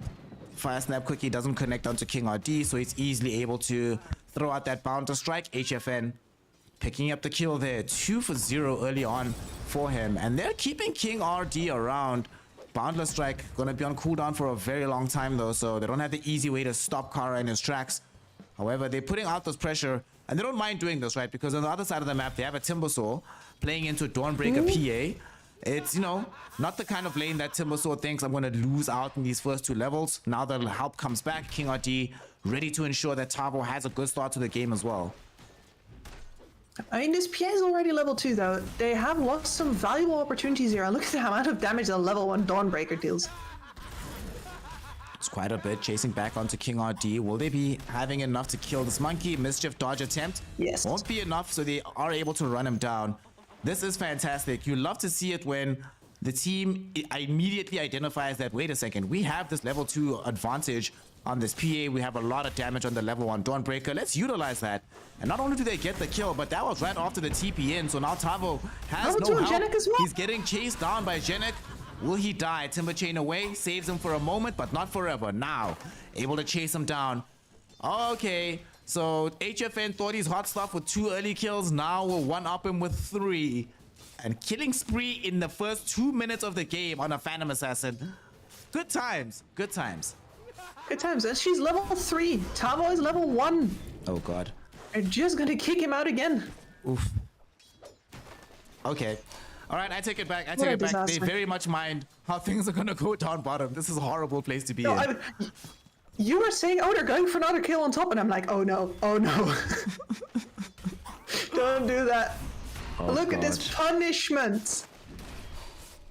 Well, you wanted to see a better game here from the side of Wolf Pride. Of Wolf Team. It's not gonna be coming from bottom because G Pride are just on it. They're on it. They get the kill. Genek just goes in for the straight up deny as well to the tier 2 tower. And top lane, without this Monkey King being around, they can't really put that same aggression back onto Kara. Although they find the Fire Blast, trying to chase him down now. Not enough right click damage to find this kill. So they can't even say, well, it's okay since HFN will get the same pressure out onto Kara that now is putting out onto Tavo down bottom, because that's just simply not going to happen. The Timber got up to level 3. He's got 2 levels of reactive armor now. This does very much change the lane for him, even if he's still going to suffer a lot. Look at the damage that he's taking. But it's the price they're paying for getting this Monkey King back to the top lane. Sneaking a rune in here as well. Taking that one away from Tao. Okay. And they're keeping Kara down pretty well. Yeah. Oh, no, the courier. They're gonna get a courier and a kill potentially as King RD comes in with the Primal Spring. Not able to clean up the kill though. Just gonna be the courier getting taken away. And it does seem like they're just gonna leave Tavo. They're like, you know what, man? Sorry. Rough times for you at the beginning, but it's gonna stay this way. We're gonna be helping out elsewhere on the map, keeping pressure on top onto Kara. Potentially making a rotation middle as well at some point, given that we do have access to this Invoker, but 40R is not really in a position just yet to be able to do anything by himself. Does have the full Earner Shadows at the ready, so would love to get a rotation with the Bounder Strike that maybe sets up onto a kill onto Tao, but this is a Kunkka, not an easy customer by any stretch of Tavo's in imagination. trouble. Tavo's in trouble. I feel like that's just the mantra of this game because he's getting chased once more. Selly Hammer drags Genek forward. Timber Chain at the last second. Tavo will survive, but chased again back underneath the tier 1 tower. At the very least, he's taking the attention of 2 heroes right now without dying, which means for a win on the top lane. But they're having so much trouble finishing off the kill on this top lane because Dismar is actually... Oh, he gets the TP cancel. They've caught themselves a monkey. King RD not going to be able to escape this area either. Kara doesn't get close enough for a Bounder Strike. Doesn't seem like they'll be able to find the kill, but where was he going? Was he going bottom? I think he was going bottom, yes. And Dismar here on top, all he has to do is hold on to the little shredder for until HFN throws out the homing missile. He's got that value point, but every time he sets that missile up, you're just going to get a snapfire, killing it immediately, unless of course the trajectory is that short. But even if it is here, Kips, Dismar also has the Fire Snap cookie, so he can bail Kara out of trouble.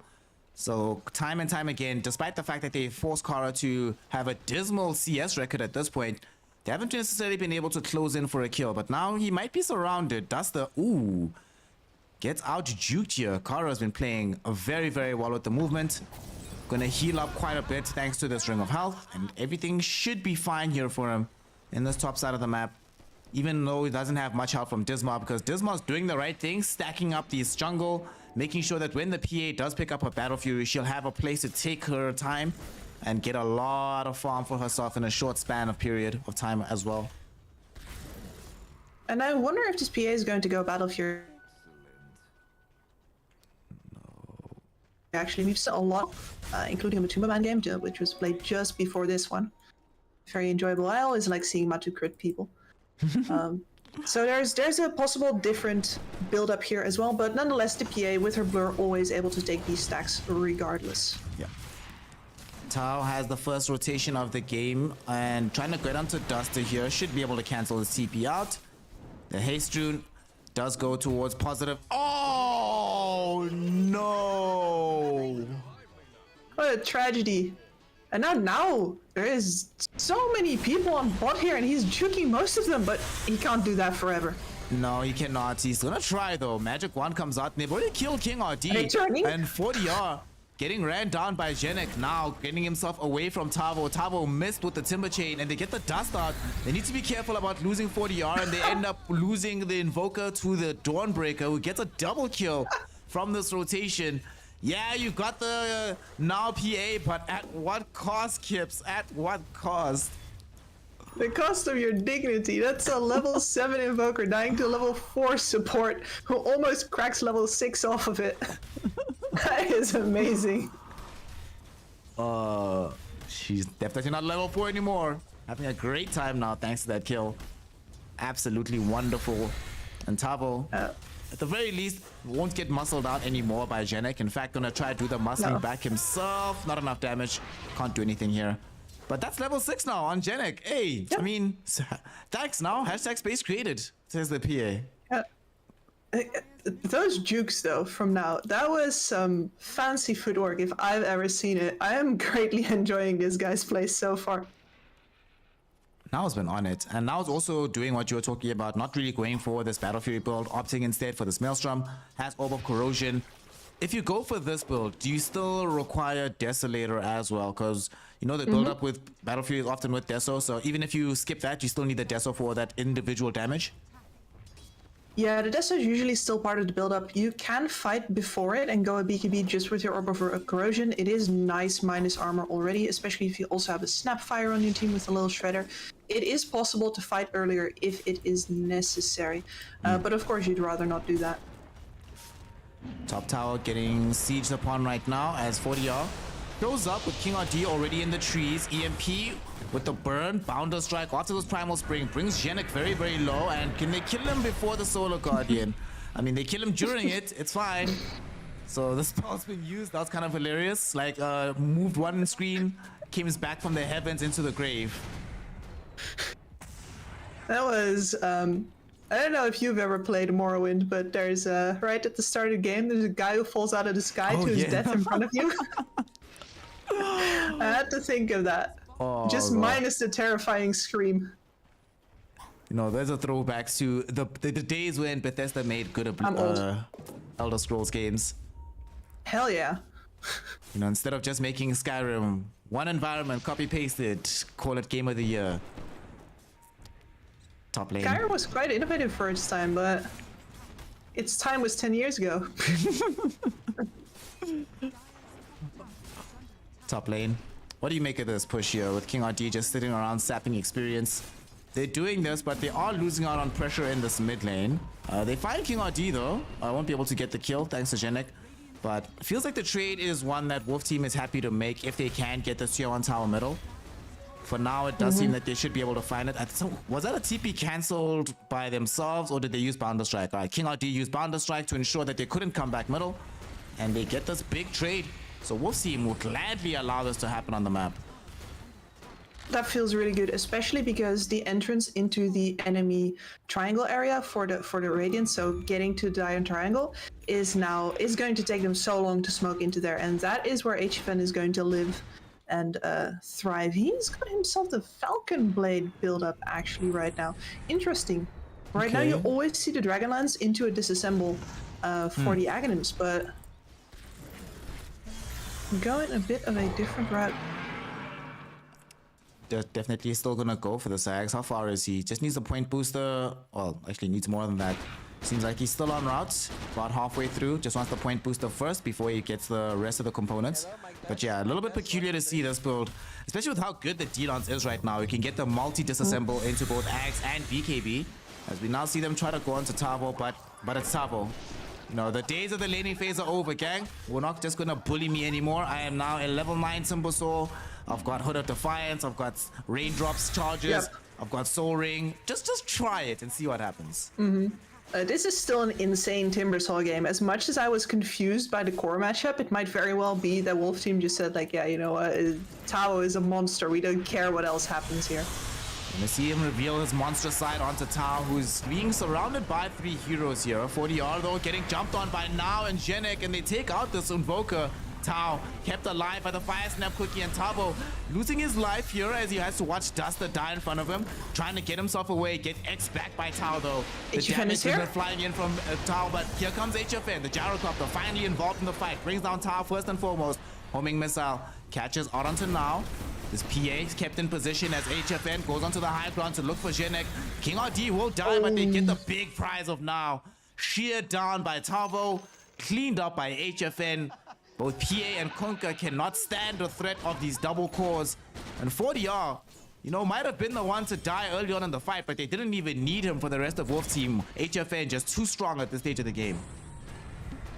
Yep, especially when they don't jump in first. He can just walk in later and start flacking. Yeah, that's the spirit. That's what he'd like to play. And right now, really what we're waiting on is for Kara to get any kind of contribution to the game. He's got himself a Vanguard. He's got the opportunity to finally stay alive, but he is miles away from a Blink Dagger. And without that, there's precious few engagement tools for G-Pride. And they're just constantly faced with Tavo. Look, what are you going to do? This man's up in your face. You can't go past him. And they tried the last time to get past him, but just held his ground. And that's sort of a harbinger of things to come. With how much time it takes to bring him down, how easy it is for HFN to just swoop in and dish out critical amounts of damage. He's about to pick up the Aghanim Scepter as well. Got a lot out of that last fight. And look at the gap relative to where Now is right now. Now is about to finish. The Maelstrom is flying in off the courier. So he has his first farming item, but when you're this far behind the gyro already, before both of you get your farming items and they're going to arrive at the same time, you don't really feel good about your prospects, especially when you have the inferior farming item in this Maelstrom, at least for now, until you get the +1. Not feeling super positive on the map. Especially with how Tavo can just dive your supports and say, well, I think I'm killing them. Oh, nice dodge on all of these spells. Disma, okay. Apparently this little Mortimer has some dancing shoes on as well, able to escape away from Tavo. Yes, little lizard can dance, but man, their triangle has been taken over. Now has nowhere to farm. I haven't seen Kunkka have any impact yet either. He's got this armlet, he's got the ability to do some damage here, but every time, wherever they go, it's Tavo, it's bloody Tavo. Bloody Tavo indeed, as Kara tries to trigger Stampede to stay alive. Morty's Kisses buying him some space and time, but Tavo says time is up, gets the kill with the Timber Chain through. They're trying to get some damage back onto him, but even after tanking, an Orb of Corrosion hit, the full Lil Shredder, still feeling very, very tanky on the Timbersaw. And sadly, that was G-Pride yet again getting forced back into a sticky and prickly situation as Wolf Team. They didn't even need to bring in HFN on that one. He's pushing in this bottom lane. Slowly but surely, they're closing in on the tier 2 tower. They've completely taken over this bottom side of the map, and soon they're going to take over not just the jungle, but the outpost as well if they take the tower. Ben is having the time of his life. This is exactly the kind of game you need versus the PA. It's like, sure, she's supposed to have a window where she can kill me, but it's never going to happen because I have too many items and I'm going to be too tanky. King RD, they thought that they were going to be able to get a quick pick off onto Kara. They don't get that. Instead, they get Disma with this tornado. King RD getting chased away. Will finally die, and Kara's still alive. Setting up for Tao to bring down Duster as well, as Tavo gets taken into the fight and able to take Now out as well. Genek chased away. Oh my goodness, whirling death with the Chakram. So much damage from Tavo, and despite Now coming secondly into that fight, after everybody has already ported in, after he feels like, all right, this should be a safe time to get involved, it's not a safe time to get involved. And Kara, the first man in, is the last man out, gets taken out by Tavo. It's a triple kill for the Timbersaw. Yep, this centaur is completely ignorable. He doesn't deal any damage, he doesn't present enough of a threat that you need to stun or take him down, so they just run past him. And yeah, he teleported into that, so he decides to clear the wave and then die. He knows his fate is sealed. So now what's the plan if you're in this G-Pride position? You know that you can't actually fight right now. They're way too strong on the side of Wolf Team. HFN has Aghanim Scepter. This Monkey King even is about to crack level 10. You know, this Invoker for 40R has the full Spirit Vessel, about to close in on the Midas. Tavo is just being Tavo. And what is the next item for Tavo after this Yules? We'll see once he makes that decision. But if you're G-Pride, you're this far behind. Like you said, your Kunkka isn't really having an impact on the game. He's building BKB, but that's not going to increase that impact just yet. Now is very far behind on farm, and you don't have a triangle to access to easily get that back for yourself. What do? How do you come back as G-Pride? You shove waves and hope that they give you an opening, but with how insistent Tavo has been playing in the middle lane, it's very hard to work around him. Losing that middle tower was disastrous because it opened up this space where in a relatively short amount of time, Tavo can go from one side of the map to the other and close off every single lane you have out of well, your tier 2s really. So they're going on the backline. They got the gyrocopter. They found HFN. There's no BKB on this gyro. He's going to end up losing his life to Morty's kisses. Disma ends the dominating streak, and now trying to take down 40R. Kara doesn't have a stun just yet. Blink up in 1 second. Won't have a stun because Tavo looking for a kill back onto him. He's on the high ground. Jules is up. This Centaur will be able to get the kill onto him. Now looking for more in the fight. Chasing down Disma. King RD. Oh, gets snapped down from the tree. Won't be able to throw out the Bouncer Strike. And he also manages to get the kill onto Duster first. Disma will die, but it'll make them work for it. 3 for 2 for now, but HFN, the big prize, gets taken away, and G-Pride finally managed to take a fight where they keep now alive throughout it, as the PA gets a ton of gold out of that, and so does the Cooker, who also finally get to see some degree of effectiveness come in from Tau in that fight. Yep, and these BKBs that they're building are not necessarily going to help them deal with the gyrocopter's damage, but they are going to make Tavo ignorable for a window, as well as all of this AoE control coming out of the Invoker. Of course, it is going to be late. HFN is big. HFN deals a lot of damage, but as you can see, he is not actually that tanky yet. If they can throw a couple of heroes at him, they just need the space to do so. And, you know, no Tavo in their faces. So the game plan is always find Gyrocopter completely by himself, throw all the spells onto him before Tavo even shows up. Yep. Easy, easy, easy. Well, they have a Blink Dagger now. Kara has managed to scrape together the funds. That's what allowed them to get that previous fight. And now they're looking again. Fine, Duster should be a freebie on this one. And they do claim, oh, he's still alive. Actually, they get the turnaround instead. HFN jumps onto Kara. Genex also gonna die here. 40R showing up to the fray. Disma won't be allowed to TP out either. Yule Scepter getting the interruption. Completely stuck inside the trees. And this is just gonna be a slow, painful death for the Snapfire. I mean, we've seen some really good dancing before from the Lizard, but nobody dances that well. 3 heroes dead. That was a G-Pride aggressive movement. And they really thought they had it, but Duster took a little bit too long to kill. HFN was right there. And they get no disable out onto this gyro. So now they're in this Roshan pit. Double damage rune at the ready. First Aegis of the game. Looking like it's going to be free pickings here for the side of Wolf Team. Yep, they're going to be able to mop this one up. Between the Alacrity and the Bloodlust, really, HFN doesn't even need a damage item right now. So he's going to be finishing up the BKB. After that, we won't see any scenarios happening like this on the Radiant Triangle anymore. They simply do not have the damage to kill him. Yep, just too strong right now. I love that as well that he decided, despite having a Quicksilver amulet in the backpack, he says like, you know what, Possess Mask seems pretty good. I need some lifesteal. Don't want to pull it myself just yet, so might as well get it for free. But we'll eventually pick up the Van Brace. It's a bit too good. Kind of waited on these Agi carries. I'm really sad about now here. BKB build up is taking a little bit longer. Will be available before they begin the high ground siege in earnest for the side of Wolf Team, but at the same time, it's so far away from this PA being able to challenge this Gyrocopter. He now has his BKB. He's level 16. They're about to take the tier 2 in the top lane. And it's not like he's the only big threat, right? Tavo is still getting so huge in this game. After they get the Sanj and Kaya on this Timbersaw, they're already having difficulty controlling him up in the fight. What on earth do they do afterwards? Honestly, not much. There is going to be a BKB PA for this high ground defense. He only just now got it, but that means no buyback. At the very least, they get the clear out on the trees, so they have vision on King RD.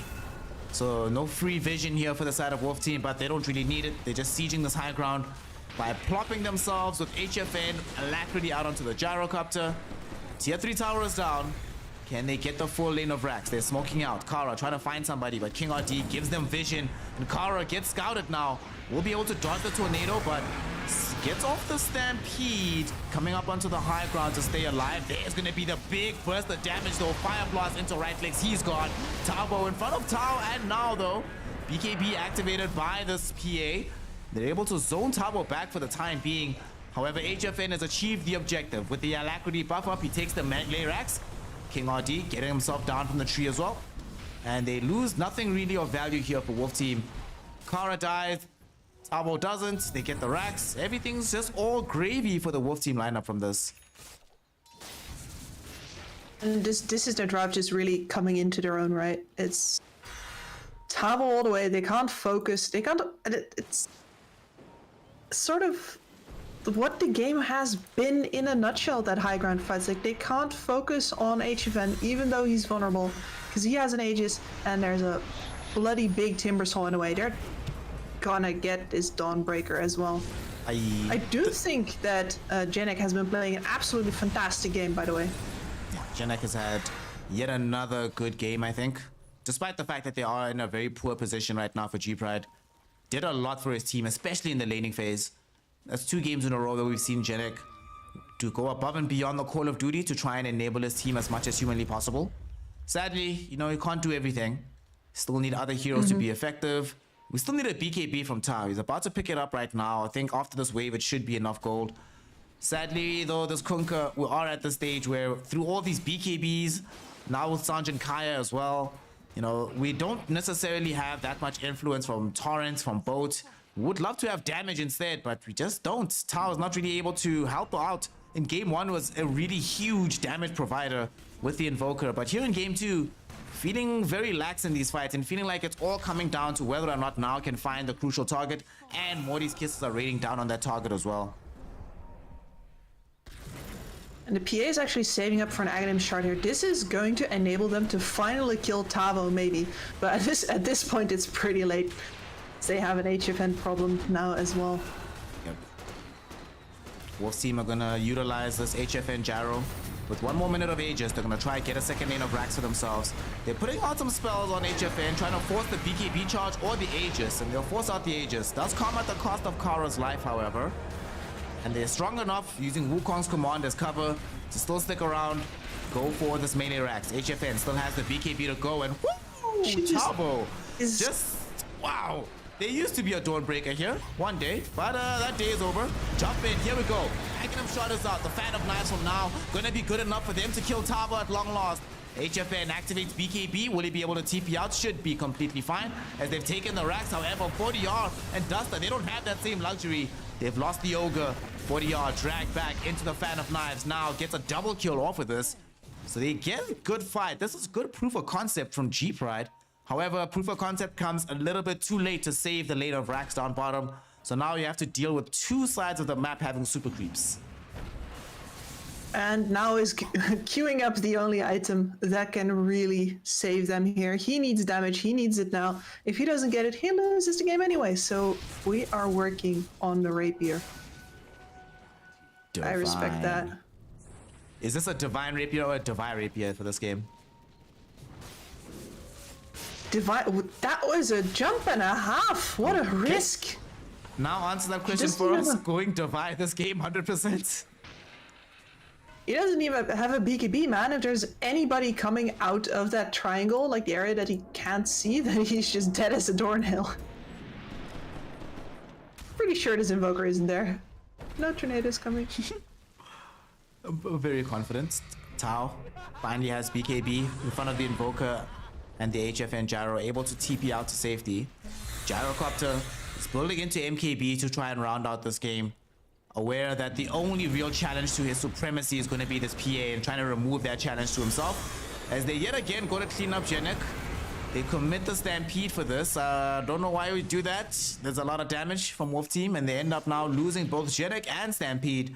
Maybe Wolf Team don't have the appetite to try and go for a high ground siege, but they probably do, knowing that there is very low likelihood of this BKB, or this buyback rather, being available for the Dawnbreaker at this point. Backed out of the Rapier. He realizes he doesn't have enough time, but maybe he can get to a Desolator. Let's see. Deso, enough gold to buy it right now, practically, if you sell the magic wand, and that's all we're gonna see happen. Deso is up. You need it for this last potential defense. They send out the boat. They're trying to kill HFN. They're really going for this. Fan of Knives is out. HFN gets a BKB, but it's not gonna be enough now. Threading down this Gyrocopter, now trying to come back into the Tabo. Timbersaw, who's looking for the kill onto Kunkka. Got off the BKB at the last second. Suddenly, Tabo's in danger. Tabo's gonna die. 2 heroes brought down by Wolf Team, having to retreat and getting a bit too far forward, despite having the additional numbers, despite having the BKB on Gyro. They just cannot stand against the Fan of Knives of now, and this game is still going here, Kips. G-Pride defend. for the first time. Hey.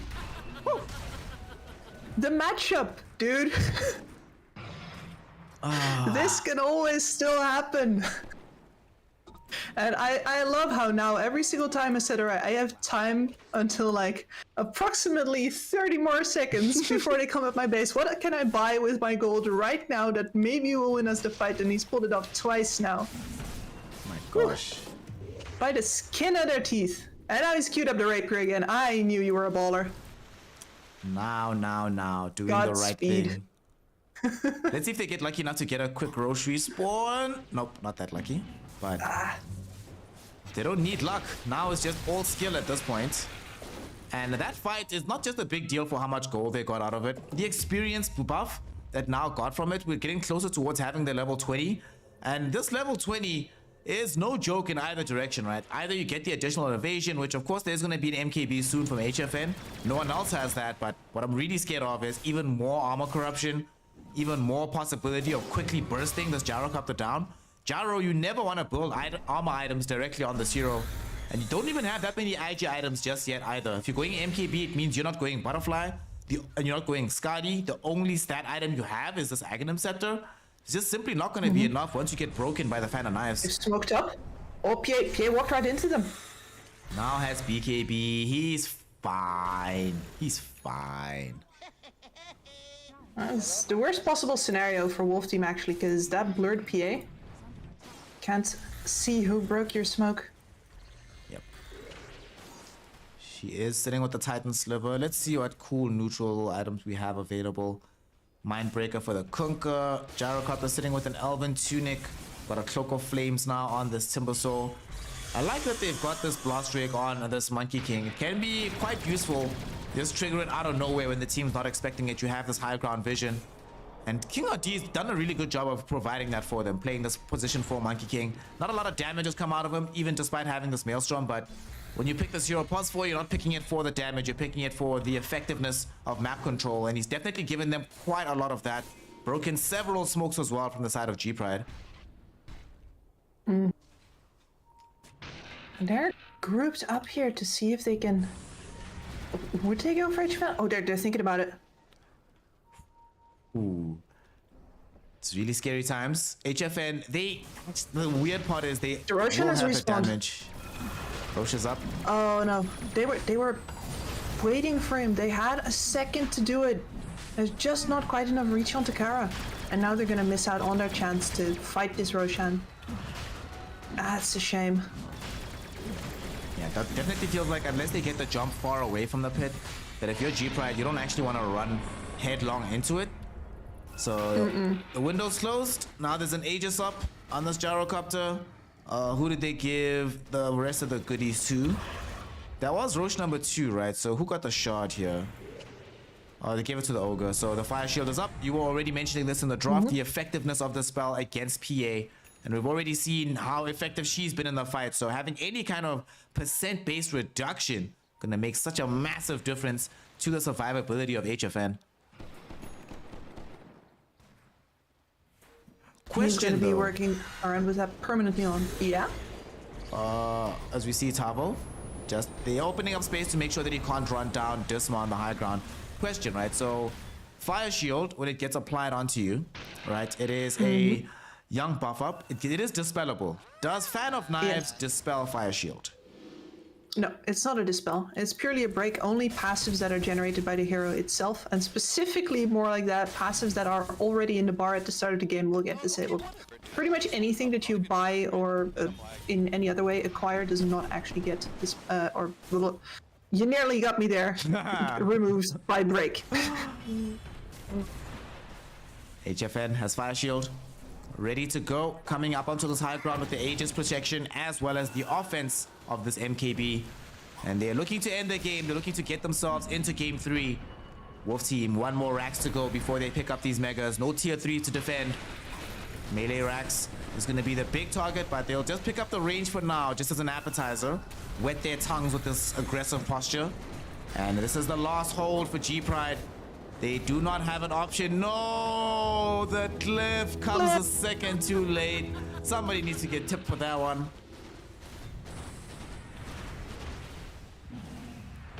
Your Wolf team. Unfortunately. Now he's waiting. He just wants that shield to be gone. And now Kara, he's already nearly dead. He's already lost his life. He's still alive in the back of the fight. At the very least, they do take out King RD, but Dismar will die for this, buys back instantly. And they get the drag back onto HFN. HFN loses his first life. He already popped BKB as well. Do they have enough for the second, though? The jump on. Kara gets there. Now is in as well, but doesn't have the damage just yet. Yes, he does! Now with the triple kill, and Tavo won't be able to escape from this either. They need to be very careful, though.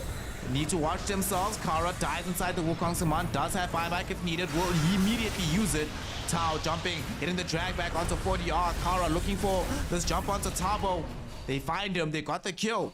Timbersaur's gone. 40R needs to leave the base.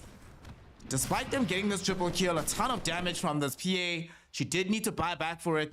And at the end of the day, they did need to commit the megas for that kind of flight. They hold the base, but none of the buildings that matter are still alive. Now it is going to be the really hard hold. And now still looking for this Divine Rapier, but it's going to be a while before it arrives. A lot less farm available on the map for this PA at the moment. And Wolf Team, they might just go again when they have the time for this, or they might just wait and take it easy for later. Either way, they're in such a commanding position here, Kips. They can smell game 3 coming. They just need to make sure they don't make any critical mistakes. Yep. G-Pride does not have the greatest team to defend high ground versus all of these mega creeps. Dismar is going to do okay versus one wave, but you can already see Gen X struggling with that one. What? Just a small I did not skirmish expect on top. them to go for a fight. Yeah. Wolf Team is just, you know, just doing their thing. They're just saying hello to Kara. Revealing some spells from 40R. Just a quick kill. He doesn't have buyback though. That's a wait. Yeah, he doesn't have buyback. I just realized that that was a dieback. Oh god. Yeah, that's a dieback. That's why they go for it. Without the hex from the Invoker. Okay. They're coming for this game right now. They're going to go for this W. King RD finding the Boundless Strike out onto Dismar down bottom. Then they easily mop up the life of the Snapfire. That's also a dieback on Dismar. With no options now left. bought a basher. Alright. Is this going to be 3 for 3 here, Kips? Where you buy the item No, that's I going don't to think save so. the I game? don't believe anymore. Let's see if it's going to happen. The final fight it might be. HFN triggers off the BKB to dodge the torrent, as well as the boat coming in. Now with Fan of Knives, jumping forward, can't find the target though. The bash not going to hit first time, and Genek eviscerated by the rest of the Wolf Team. They get the Hex out onto this PA. She's down for the count. No buyback for her. They chase down this Kunkka 2 for Tavo. And that's it. We're done. GG, well played is called. G-Pride lose game 2. We're going to a finale. And the Wolf Team, they do not allow themselves to just fold easily. They will not go gently into the night. Kips, got a game 3. HFN, last pick, Gyrocopter did it. They made it happen. And despite the matchup getting good for the PA, it wasn't good at the start. HFN just got off to too strong of a mid game. Too much damage came out too early, and the Gyrocopter, how much damage did he even deal in this game? Let's just take a quick look. Wow, that's a fairly big number from HFN. Okay, 30,000 hero damage. When there's a PA in the game and PA is dealing less damage than you feel pretty good about yourself as a Gyrocopter, right? Yeah, but he did not deal any more than Tavo. And that, for me, is the story of this game.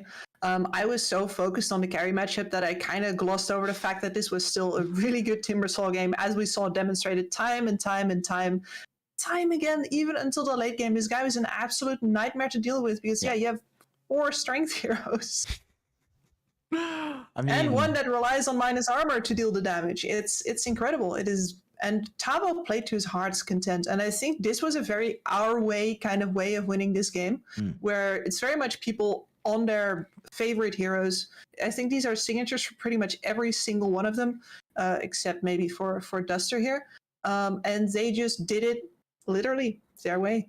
Yep, definitely their way was the winning way. And now they've secured themselves game number 2. One more game to go. One more game to potentially keep their hopes of getting to Division 1 alive. It is not easy to make sure that you get the rest of the 5 wins, but it is a necessity if they want to be able to make that happen. G-Pride, of course, they still have a little bit of leeway. Only 1 loss copped at this point for themselves, and they're looking for their second win, but they don't come well in game 3, if they don't really perform, if they don't show us the same spirit that they had and the same drafting prowess of game 1, then they themselves are also starting to look in a more precarious position.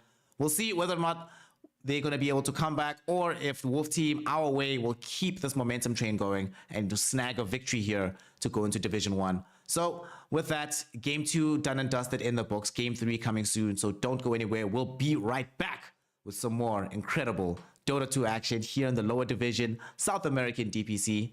We'll be right back.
Welcome back, ladies, gentlemen, and our NB folk, to some Dota 2 action here in the lower division of the South American DPC.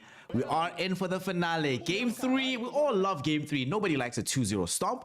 So now we're going to be seeing how Gorillaz Pride fare against our way, the Wolves team, to see which one of these two teams gets enough of a victory, enough of a good draft to advance potentially into Division 1. And Kips, with things being so close to the wire right now, just without even seeing anything before a draft, right? Normally I ask you this question out at the end of a draft once you have some information, but no hedging. Who you got? Who do you think is going to take this 2-1?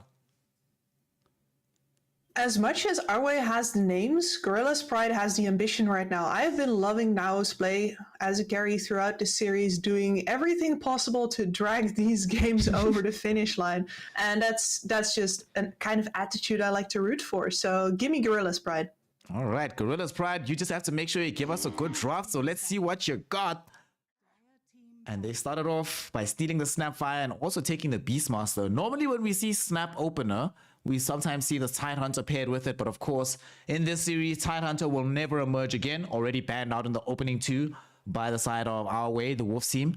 They go for a response pick of Magnus Dark Willow. So there's not going to be any Snapfire Dark Willow combos, no Magnus Snap combos. But I very rarely see Snapfire Beastmaster as a duo together. At the same time, I also rarely see Magnus Dark Willow. So talk to us about the ideas behind the way that they've opened up their drafts right now with these two teams. Our way has decided that farm is their way. So this Magnus opener actually makes a lot of sense for them. Whatever they're going to get here, it's going to get empowered by this Magnus to farm to its heart's content, and that is what HFN is absolutely best at. So they're leaning on their strengths here. And as for Gorillaz Pride, Snapfire Beastmaster, as much as you don't very often see them directly together, because it's usually one or the other is banned out or there's another good reason not to take it, you do have a fantastic setup for a physical damage hero to take advantage of this attack speed, of this extra mobility, and of course of the Snapfire's minus armor as well.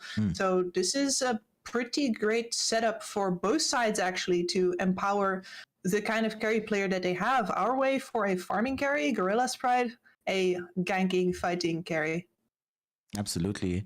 And you definitely love to see the differing philosophies about how to open the drafts here for these teams. For our way, they're banning out now in the second phase. I mean, we saw 8 carry bans in game 2. How many we got now? 1, 2, 3, 4. Still a lot of time left for both teams, but it does seem to be that they've both identified that that's where they really want to put pressure on the enemy team, and that's how both teams have been winning. Well, last game, of course, Tavo was just an absolute beast on his Timbersaw, but definitely enabled his team more so than anything. We'll see what the direction is. Is this Magnus going off lane for them, or is this rather going to be 40R Magnus? Or is it that situation where they themselves don't know just yet until they see the rest of the draft unfold? They probably don't know quite yet, but I do imagine that it's going to be Tavo. It's a little bit less his style than a hero that can just walk up and stand there and go, what you gonna do? These jumping carries, carries offlaners don't always work out for him. So I'd like to see it paired with something else that can frontline for him instead, so that at the very least he has the vision. You don't have to blind jump as one of those things that doesn't work out for him very well normally. Like, imagine that this is a nature's prophet player in the end, all right? Yeah. That's the kind of guy we're dealing with. Big farmer. It needs big safety. Give me vision. What is still available to help them with vision? Hoodwink still in this game. They can pick Tree. We just saw them play King RD, Monkey King. A potential... I mean, Disruptor doesn't give you that much vision, but Thunderstrike's still a decent enough spell. And of course, we just need good warding around the map from Duster. They could also decide to go back to what they did in game number 2 and pick Ogre. Then they have the double buff up for the carry they want to pick for HFN. Could be pretty obscene, and it might be the conversation they're having with themselves right now about what to go in for. I mean, you always want to be picking a support in this phase. If you do have second pick, you really hate to reveal a core hero into the blind double pick before you have a little bit more information.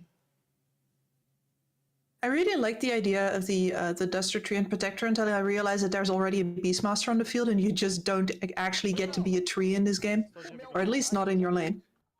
And it also feels pretty bad to then afterwards have to defend your towers with, you usually have 1 level in the armor, right? And a Beastmaster does not care very much about that. Yep, not at all. He's like, whatever. They will actually take the Dawnbreaker. So taking some ideas from what Genek did in game 2, this gives them some additional sustain. We saw the pressure that this can put into the laning phase as well. And of course, this could still lead into them deciding that whatever HFN plays, they want to keep that hero as strong as possible in the midst of the fight. Now we have Solar Guardian going and Terrorize. It's a lot of defensive prowess around one particular area of the fight. But does feel like it's a very level dependent drop right now on the side of the Wolf team. So it does really feel like they need to be certain that they're going to win out these lanes. Otherwise, they just run into trouble in the mid game, playing catch up effectively against G Pride. Yep, they would absolutely love for these lanes to go well. And Gorillaz Pride here picking up a very strong laning support, actually. Also, more minus armor with the Geminate attack. And of course, later on, you're going to have the power of the Aghanim Scepter onto whichever carry you desire. And with how hard Now seems to like to go in on these heroes sometimes, that's probably really going to suit his style as well. Yeah. Still have now as well the option for... we don't. Sap was banned. Medusa gone. You know, the best combo with this Weaver is taken away. So what other ones? We've seen Dra with this hero. Lina, fairly decent hero for Tau in this mid lane. Another hero that can also transition much into a right clicker. We saw that in game 1. Obviously didn't go that well for 40R, but we just imagine in that game if he had backup of Weaver and then they still get that right click output with the time lapse back on the Aghanim Scepter. It's quite a lot, especially with this Beastmaster also buffing up the Lina. She's going to be a massive turret in this game, it feels like in a Beast Aura, Fury Soul with Little Shredder from Snapfire. I would hate to be on the receiving end of this Lina right clicks in this game.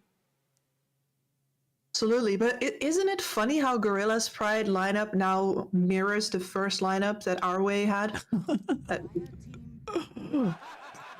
They're learning from each other. They're like, oh, that's a good idea. Let's try that. Hey, you know, and we even see that for the side of Arway. Wolf team, game 1, they didn't have that much team fight, but now they're like, hey, you know, purges, lots of team fight, easy ultimates. Yeah, let's try that ourselves. Let's go. Let's try and make that happen. And with that Legion Commander now on the board, this Magnus is going either into a higher priority as possibly a mid or even the carry pick. I think I've seen HFN do that before, it's about a year ago, I think, but I'm not opposed to carry Magnus at all. And now we have this Legion Commander, great catch for, well, skittering little bugs like the Weaver, or to lock down his Lina and make sure that she can't actually use all of her spells to buff herself up and turret somebody down. It's just like, no, you fight me now. Yep. No Fiery Soul for you. And you also love having the ability to have any kind of offlaner that can sustain themselves in a lane versus Weaver, or even Snapfire +1. You always want to have that reliability, otherwise you can get ran out in these situations. Love to see it. Big lockdown. Purge as well, so useful against the Primal Roar of this Beastmaster. So G Pride have a much harder time initiating their engagements. Okay. This also does mean that for the side of G Pride, the last hero that they pick up here needs to be able to lane well against LC. It can't be a hero that just gets ran out in that situation, because that lane of LC Dawnbreaker feels really, really scary. Unless they want to shift it. Where do you think they lane this? Like Dawnbreaker top? Or will Dawnbreaker... I hope she goes with the LC, but Dark Willow LC also feels quite strong. Either way, whatever they go for here in the safe lane for G Pride, they need to make 100% certain that he doesn't get ran out of this lane, because Weaver not going to be able to give you that same amount of sustain, at least not early on in the game at the very least. I'm wondering the same as well. Now, most of the matchups that do well versus the Legion Commander, either because of their range or because they can straight up mana fight, are gone. Gorillaz Pride go for the Sven, so lots of chip damage over on this Legion. Stun as well. There is a possibility for kills here if this is a Sven Snapfire lane, even though our way is pretty tanky. Yeah, they're very, very tanky, but most of their damage as well for our way come... You know, you want a hero that can at least fight over the long duration, and the Sven can definitely do that in this game. Oof. That hurts. That hurts. That hurts. That does hurt. We've all been here, Kips. You know, you last picked the Sven style hero. You know, Sven, a Lifestealer, Juggernaut, whatever these kind of physical damage carries are. You're feeling good about yourself, and then the enemy picks Morphling, and you're like, oh, yeah. Oh. Yeah. Yeah. So with this game, them having not that much lockdown, right? Because they have, let's think of the spells they have. They have Fire Snap Cookie, Primal Roar, LSA. That's the only stuns they have. Stormhammer, I'm not going to count Stormhammer versus Morphling. They have LC to dispel any of that dispel or any of those stuns. And they have the Morphling who's fairly tanky. The only burst they fully have is the Lina and some Morty's Kisses. Can they deal with the HFN Morphling, basically? Or is this a situation where the pick itself is as good as the Tavo Timbersaw was in game 2 for them? I don't think so. You definitely, like, this Lina is one of the heroes that would definitely get picked into the Morphling as a counter pick. So this is not as free as a Morph game as you might think. It is, of course, very good once you get to your items. If you build your stats up, you've got a Manta style or a Linkens, you can afford to leave some strength points up while you're farming so you don't get caught unawares by a Shadow Blading Lina, because that's probably going to happen at some point, right? But yeah, once you're up in this game, sure, this Morphling feels good, but it's going to take a bit of time. And we have seen that Our doesn't mind taking their time farming. In fact, that's what they most love to have happen in these games, it seems. Yeah. So a lot of this is once again down to 4DR and Tavo buying the space for HFN. A Legion Commander here into the Sven Snapfire. This lane could go either way. 4DR is not really going to be contesting the Lina on mid, but she's also not really going to be contesting him as much. They're both going to farm really very well. This could be a close one. Does feel like a very close one to round this off here in game 3. I mean, they have buff up as well from this Magnus, can make the Smurfling stronger. Don't get the cleave in the same way, but you make him farm so quickly with the damage output. But at the same time, G-Pride, they have so many ways to set up and buff up the Sven as well. He's got minus armor from the low shredder. He's got the activation of Primal Roar to allow him to come in, dish out the damage in a short span of time, has the Inner Beast Aura, has the backup of the Weaver, eventually having Ag to ensure that he survives the fight. So this will be close. This is not going to be an easy one. Yeah, sure, this Morphling. You know, I hate playing Morphling if you're going to be playing into Morphling as like a Sven, Lifestealer like mentioned before, but at the same time, you've got such a good supporting cost that it might not end up mattering. So it all comes down to this. G-Pride, you said before that they have showed that spirit, they have had that kind of swagger about them today. Let's see if they have it for the final deciding game. We're going into it. Winner of this walks away. Obviously, it's still a long league to go, but walks away feeling a lot better about the rest of their journey. For the side of Wolf Team, if they win, they will not feel so bad about losing Yadomi so early on here in the DPC. For the side of G-Pride, they'll definitely feel like their path to Division 1 is a lot easier if you can get past the team of Wolf Team, who is everybody expected to be doing a lot better than they are. So let's do it. So let's go. G-Pride, of course, starting this game here, Kips, with a very strong early aggression movement. Both sides not going to find any kills, but they both do find early D wards around this mid lane. Yep. And this move by G-Pride is also motivated by the fact that they wanted to make very sure nobody's sneaking into the camp here over on the side. Lina not getting that sentry up matters quite a lot for her economic progression. And over on the other side, same with saving the Magnus's camp, so no clash before the horn this time. Seems like both teams want to make sure that this is going to be as close a game as humanly possible. So we are underway now.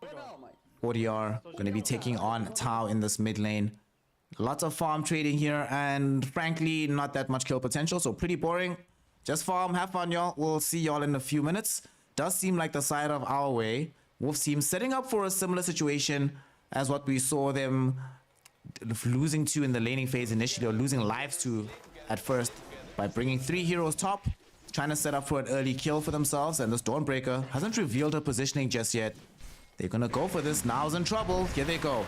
They throw up with the Silly Hammer. Bramble Maze was tossed out, but they can't get the connection. Now was ready for that. It wasn't even CSing. Was literally ready and waiting for a potential aggression coming in from the Wolf Team. Puts his banner down and says, "High five. Haven't you seen it? I got my dancing shoes on today." And there is the first blood from Genek. This is the start that G-Pride would want in this lane. This feels so good, right? You know that the enemy uses 3 heroes, so they get practically no experience from that first wave. You find first blood, and you had the numerical overload down bottom, so Kara took practically no pressure on that opening wave. Life is good. Life is really good right now for the side of G-Pride. Life is fantastic, and Kara is going to make his way towards that Helm of Iron Will without a lot of trouble. And that's really going to help him out sustaining in this lane versus the harass of that ranged Morphling. He's gonna love life. Top lane, Genek does end up taking a tumble here, but he's put a lot of pressure out onto Tavo. Now, Can just chase forward in this lane and pick up some CS off these errant creeps. Oh, this is so nice. The range creeps, 2 of them get dragged in by this camp. Thanks, King RD. You actually helped me out with my own farm patterns. So it's the Sven, so shouting out the opponent there. The way this game is going now, though, this top lane, some CS is still going to emerge here from the Sven. They don't have the easiest time getting the full harass back, but we've seen already that everybody's willing and ready to just challenge each other, put as much harass as possible to try and win out the CS battle early on.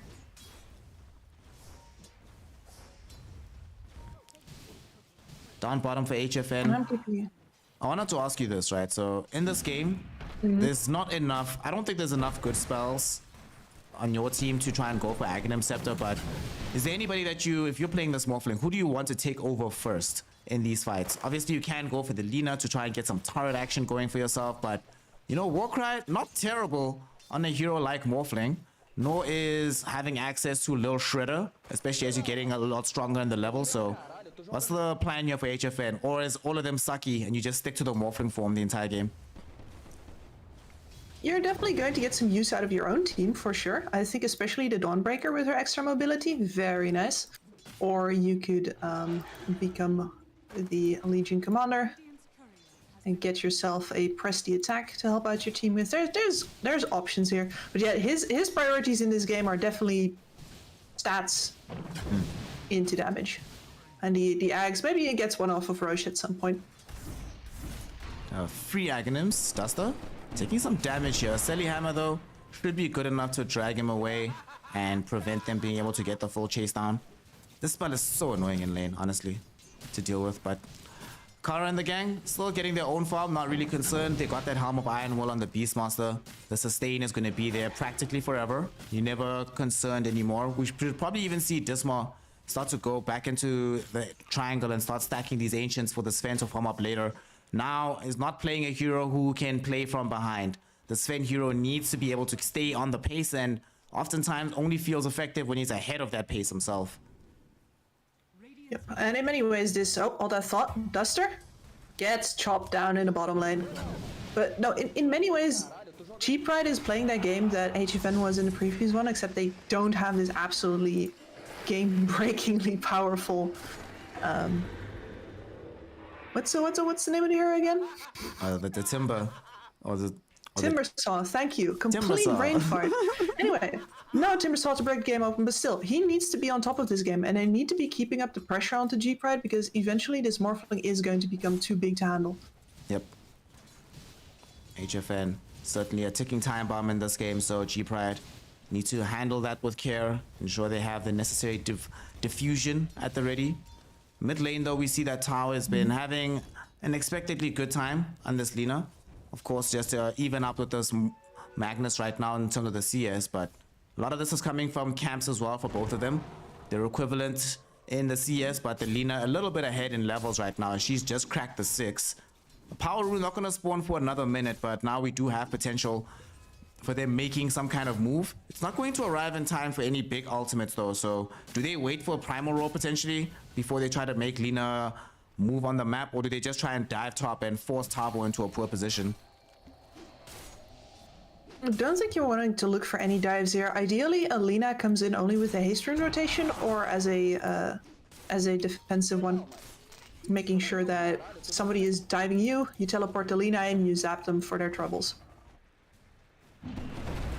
Right now, Duster, oh, okay, fire snap cookie, not close enough, and HFN says, oh, well, thanks for bringing me that boar, free gold. Easily able to pick that one up. And nothing's going to be happening for this game for a little bit of time, because it does feel like both teams really insistent on trying to build up their base of farm and get their necessary items. Don't have any big rotations yet, although we have a small skirmish as we do lose Dismart down bottom. HFN getting revenge for what happened to Duster earlier. And they're just going to try and zone back Kara a little bit. But it does feel like it's going to be a fairly kill-light game for quite some time. Neither side really ready to try and make big moves. Although 40 are doing something we don't often see when we see these Magnuses played as a core. Rushing the Blink Dagger. Not going to stop over for an Echo Saber or anything. Just going straight in for that initiation. Honestly, very surprised to see that. I guess it was between him and Tavo, and it might just be that Tavo says, alright bro, I gotta get an armlet this game.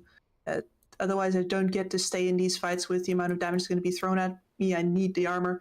And the Magnus can say, fine, I guess I get the blink first. I'll skewer some fools back, but you better make up for it. Yeah. This is... One of them needs to take the fall. Unfortunately, there's only so many resources on the map in Dota 2, so can't get everything. Somebody has to tank the L.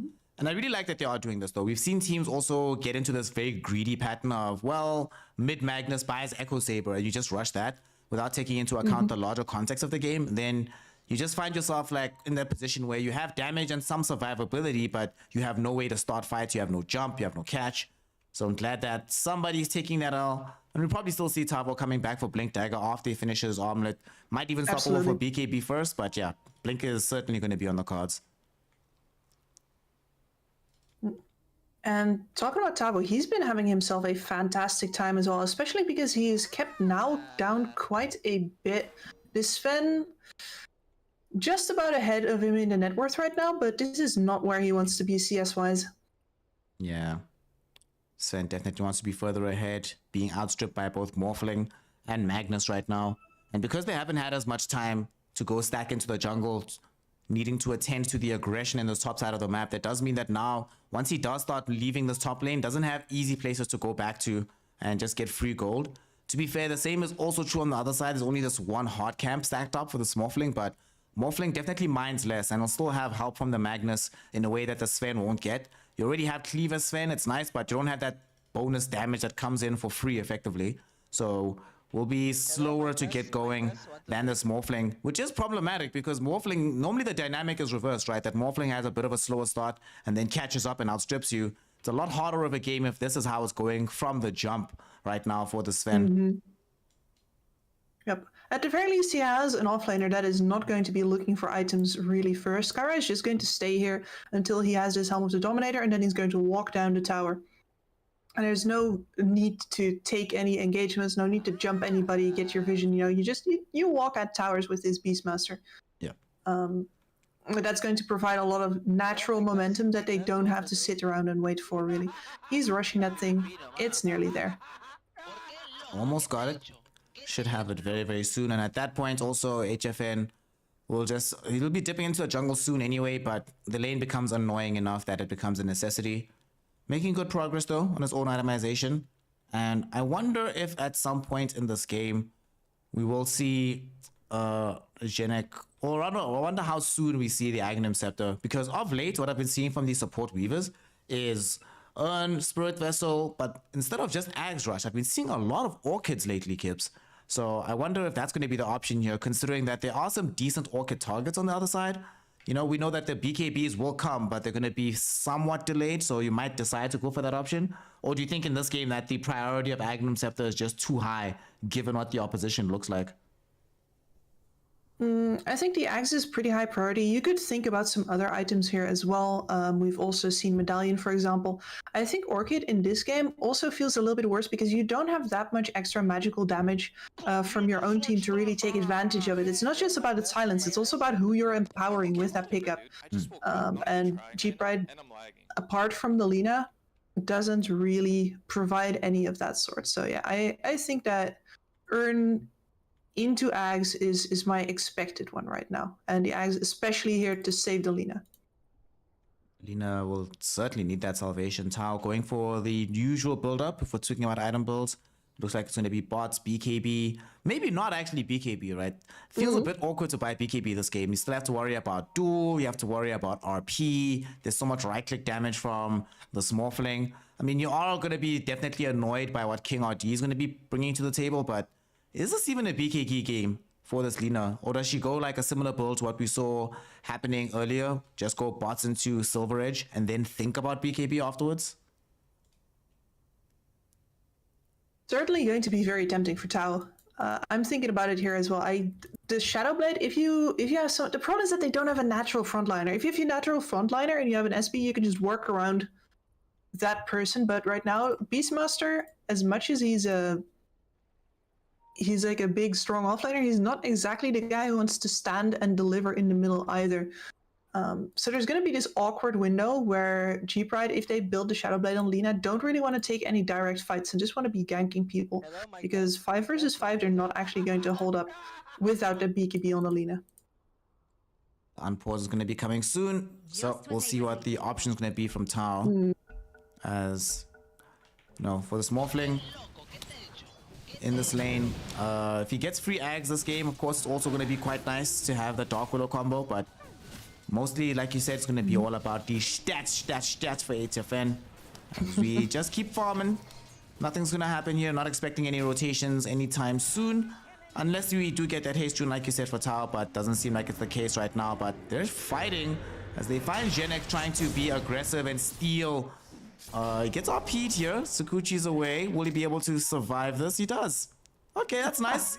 Force out an RP. RP done, boys. You survive, and all right, everybody, just farm up, have fun, enjoy the game, enjoy life. I've made life a lot easier for everybody. There's nothing going to be coming from the Magnus anytime soon. Oh yeah, that's exactly what Tal wanted to hear. He even throws a completely random Dragon Slave the way of the Magnus just because he wanted to hit him. It's not going to do anything. It's just like, I know you're right there, and I know you don't have an RP. Lol. Screw you. This is a celebratory Dragon Slave. Sometimes you have to let the opponent know, yeah, I know what's up.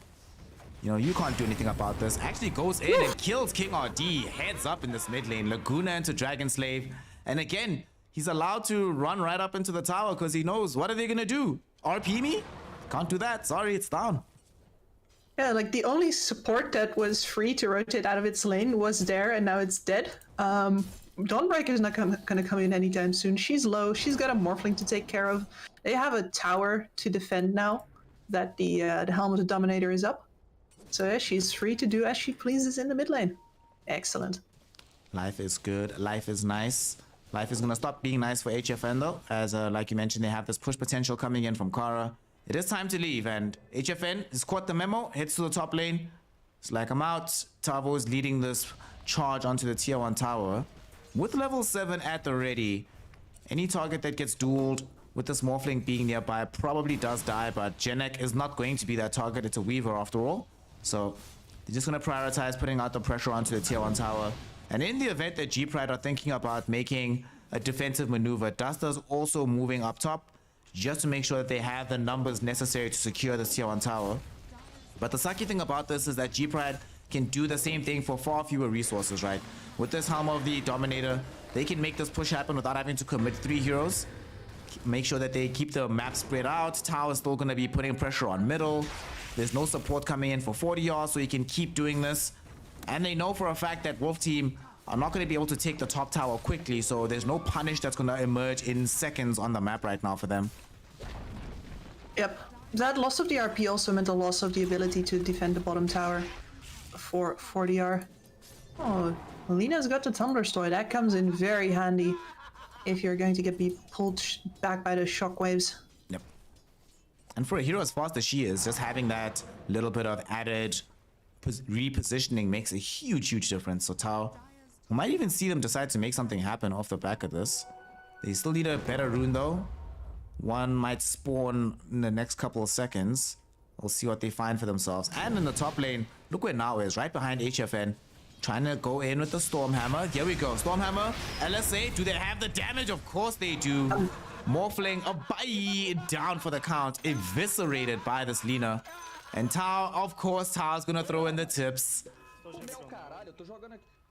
You better. Yep. That's the BOTs for you. I mean, that's where the rune really doesn't matter anymore. You can now go into any lane that you please, and Tao says, you know, even if I can get jeweled this game, even if I can get RP this game, at the very least, I'm not gonna die during that if I just pop my BKB. Yeah. He buys the Ogre Axe and plays it safe. Safety first is gonna be emerging here for this Lina. And 40R, because the Blink Dagger is about to come soon, it is definitely a safety first thing because you're going to get jumped in the next 2 minutes or so, maybe even 3. So it's a good thing to have that. You're not going to have the BKB at that point, but you at least have the Ogre Axe for the little bit of extra HP that might make all the difference in the world between you dying and you living.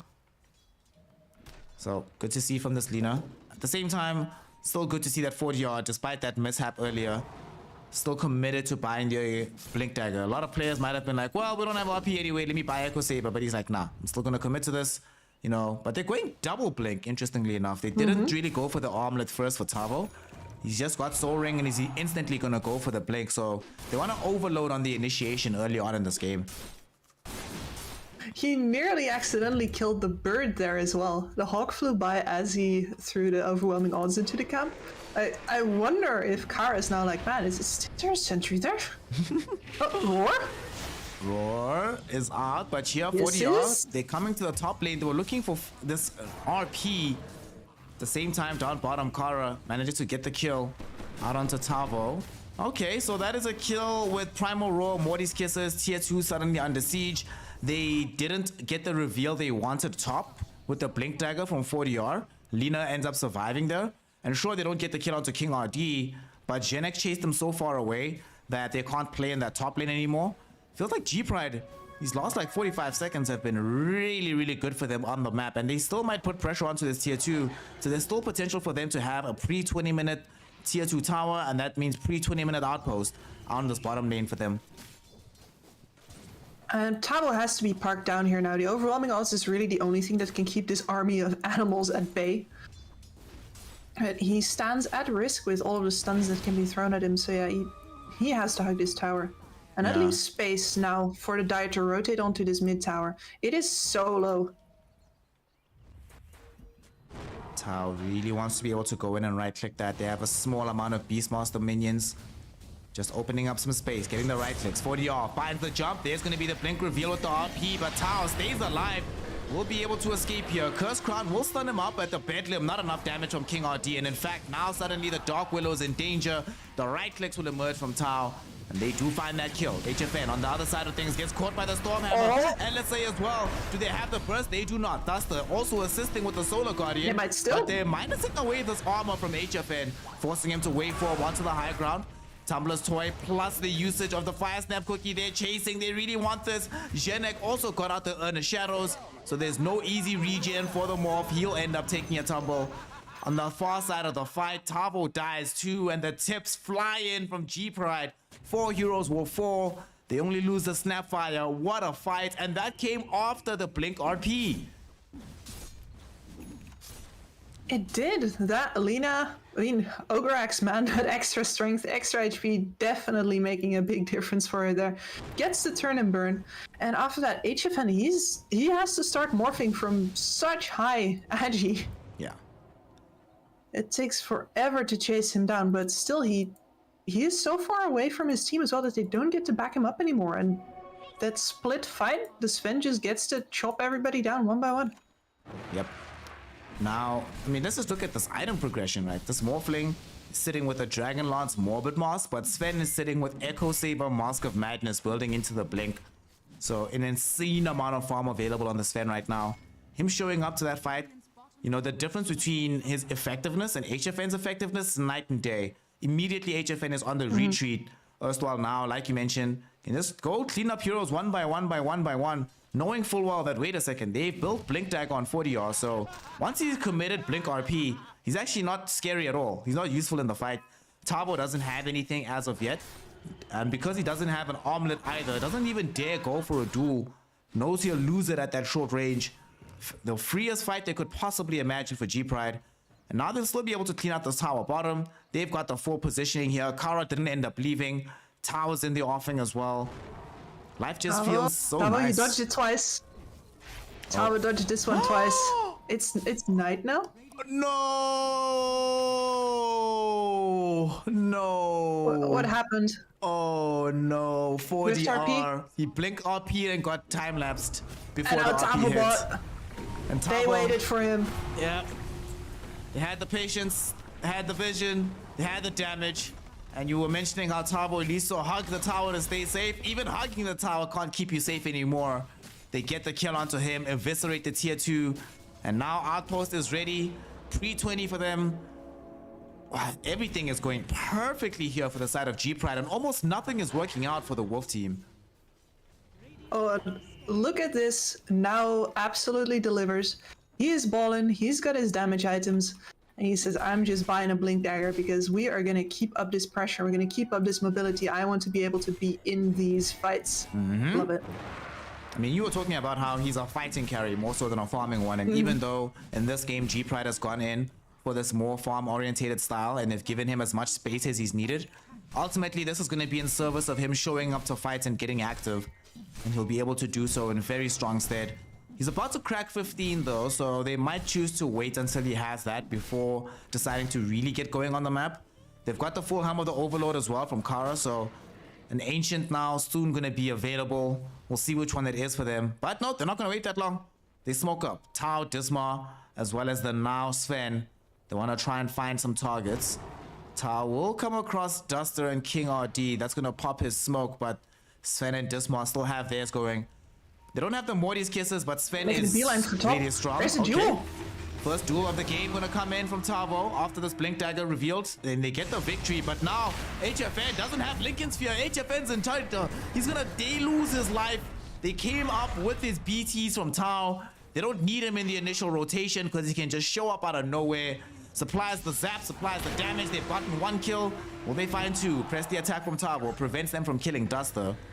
But they can do nothing more for Morphling. Yeah, sure, you killed Genek, but you end up losing your own life. Feels bad. And you're losing most of the health on your bottom tower as well, while they're still cleaning up top. Kara has been pushing bottom. Wolf team is taking L's across the map right now. You've ever seen that gif with that guy just like handing out L's? It's like L after L after L. That's what this game is like. I have not, right but now. I'm seeing it. Okay, so let's think about some good news for them, right? So they got dual damage, right? For Tavo. Yeah. It's at something. Good blink reveal. Yeah. Great blink reveal, but I don't understand why for the 3rd time in a row HFN thinks he can tank it. It hasn't worked out for you the previous 2 times. When's the shame on me part start? Earlier than that, I'm sure. yeah, feeling very bad about that. I mean, initially they did get the kill. He felt like, well, nobody else is going to be behind this Weaver, right? But sadly, he was very wrong on that one. They're inside the Roshan pit, trying to at least sneak in Aegis. This is a very good turnaround mechanism for them. G-Pride have scouted this out with this young scan, so they know what's happening. They're not going to go for the fight. Instead, Kara would rather just take the tier 3 down bottom. So now we have an exposed lane of Rax on this side of the map. We know for a fact that any given time that they take a fight away from the side of the map, suddenly Rax are going to be in jeopardy. He's going to be more than willing to commit the full army on that side. And they try to force a small fight around this Roshan pit, but Wolf's team wisely decide to retreat. They don't get cocky just because they have an Aegis. They realize how much road they still have to travel before they can challenge G-Pride in any of these fights. This Aegis is going to be a good tool though. HFN can only really get bursted once. That Laguna Blade always has his name on it. There's only one of those. Yeah. But right now they're actually coming for him. They find Duster first. Does his job, reveals the smoke. He didn't get up. Goes up onto the high ground as they come in with this 40 RRP, but why would you do this? You're fighting into the double damage, Sven, because he has that God Strength active. They end up losing the Aegis life, and HFN dives in, finds the kill initially out onto King RD, but will get Stormhammered for his efforts, and now with the right clicks from Tau, it'll be more than enough for them to kill him. Winds up being a full team wipe. Wolf's team, they knew the fight was coming. They broke the smoke. Kips, they got cocky with the Aegis. They decided to take the fight, and they get destroyed and demolished for it. 4,000 damage almost coming in from the Sven in that one. Absolutely brutal. They're crumbling. There's that felt.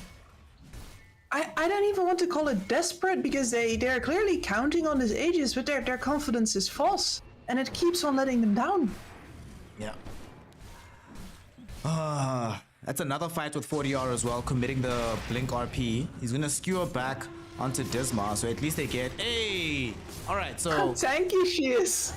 my gosh, that took a long time. That was almost a full dual duration. Tavo barely got that victory. It is a plus 20 damage. That's at least a little bit nice for the LC, but ultimately nothing is worth what you just suffered. Now is at this point 4k up on the Smurfling. Already has the full SNY. Satanic coming next.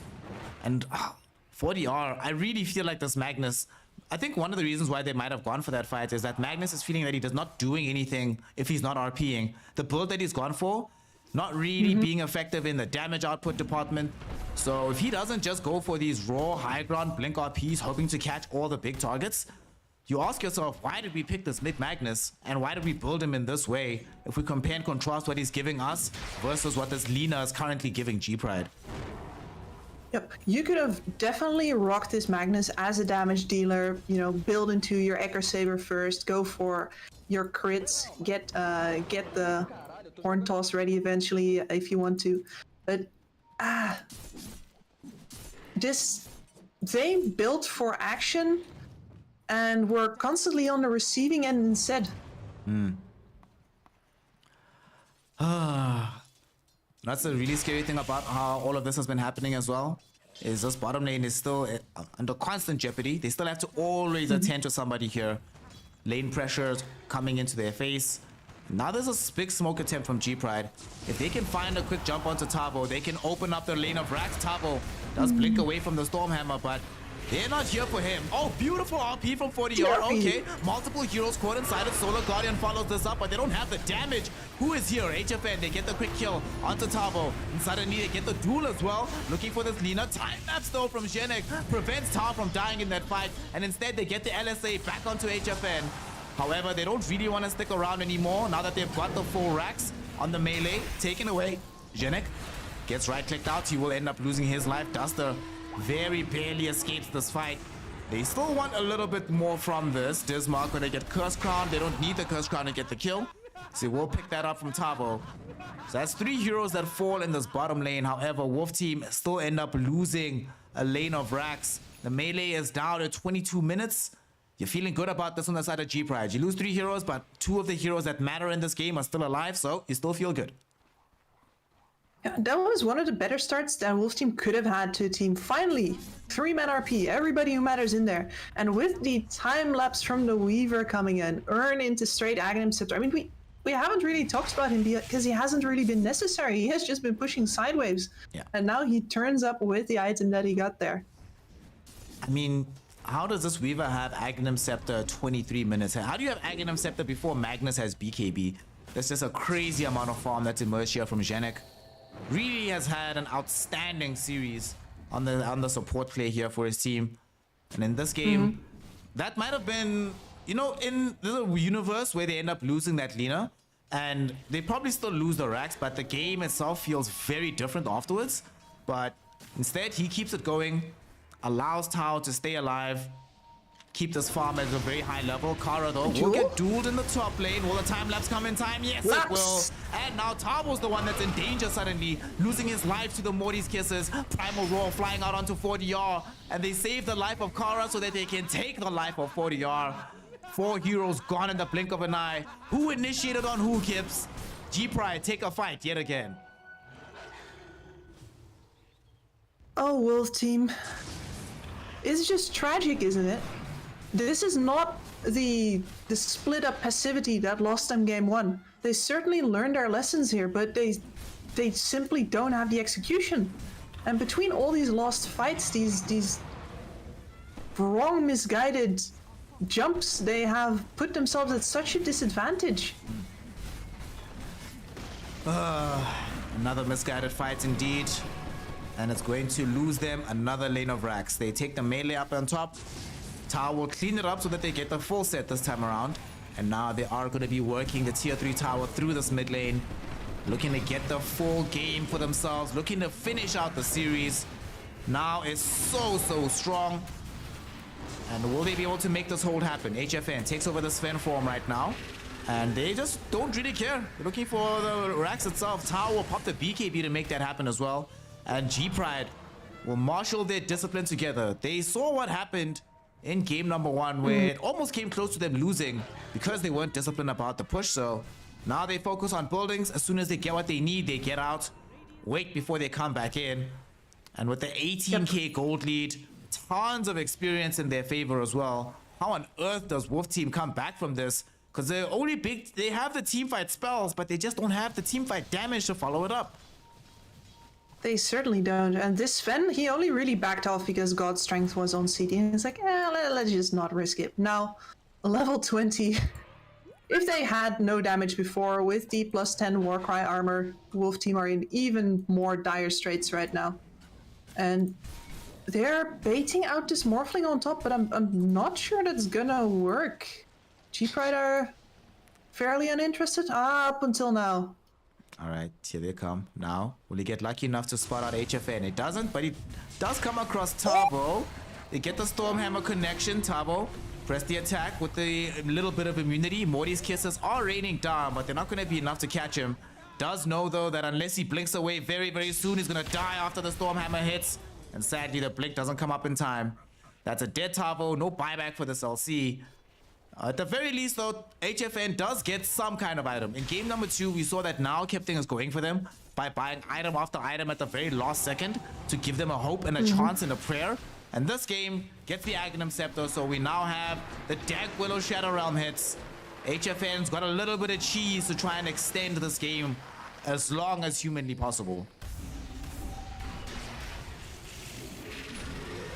Is it too little too late, though? Yeah, Granite Golem says yes. Okay, can't save the range racks middle, and now we'll just go bottom. Warcry active, take away the range racks bottom, so that's full megas available. And their team is, in a word, atrocious at dealing with the mega creeps. They'll practically never be able to leave the base now.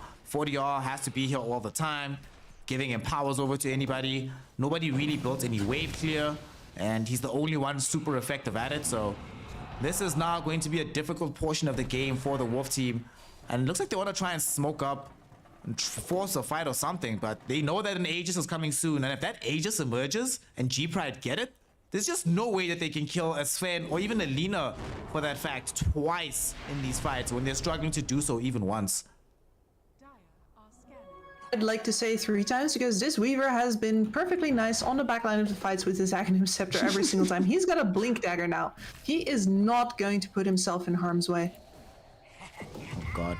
I see the item that he has that explains why he's got so much gold for himself, as we just see Tao cleaning up Duster with the DD rune bottom. But Weaver got the Philosopher's Stone.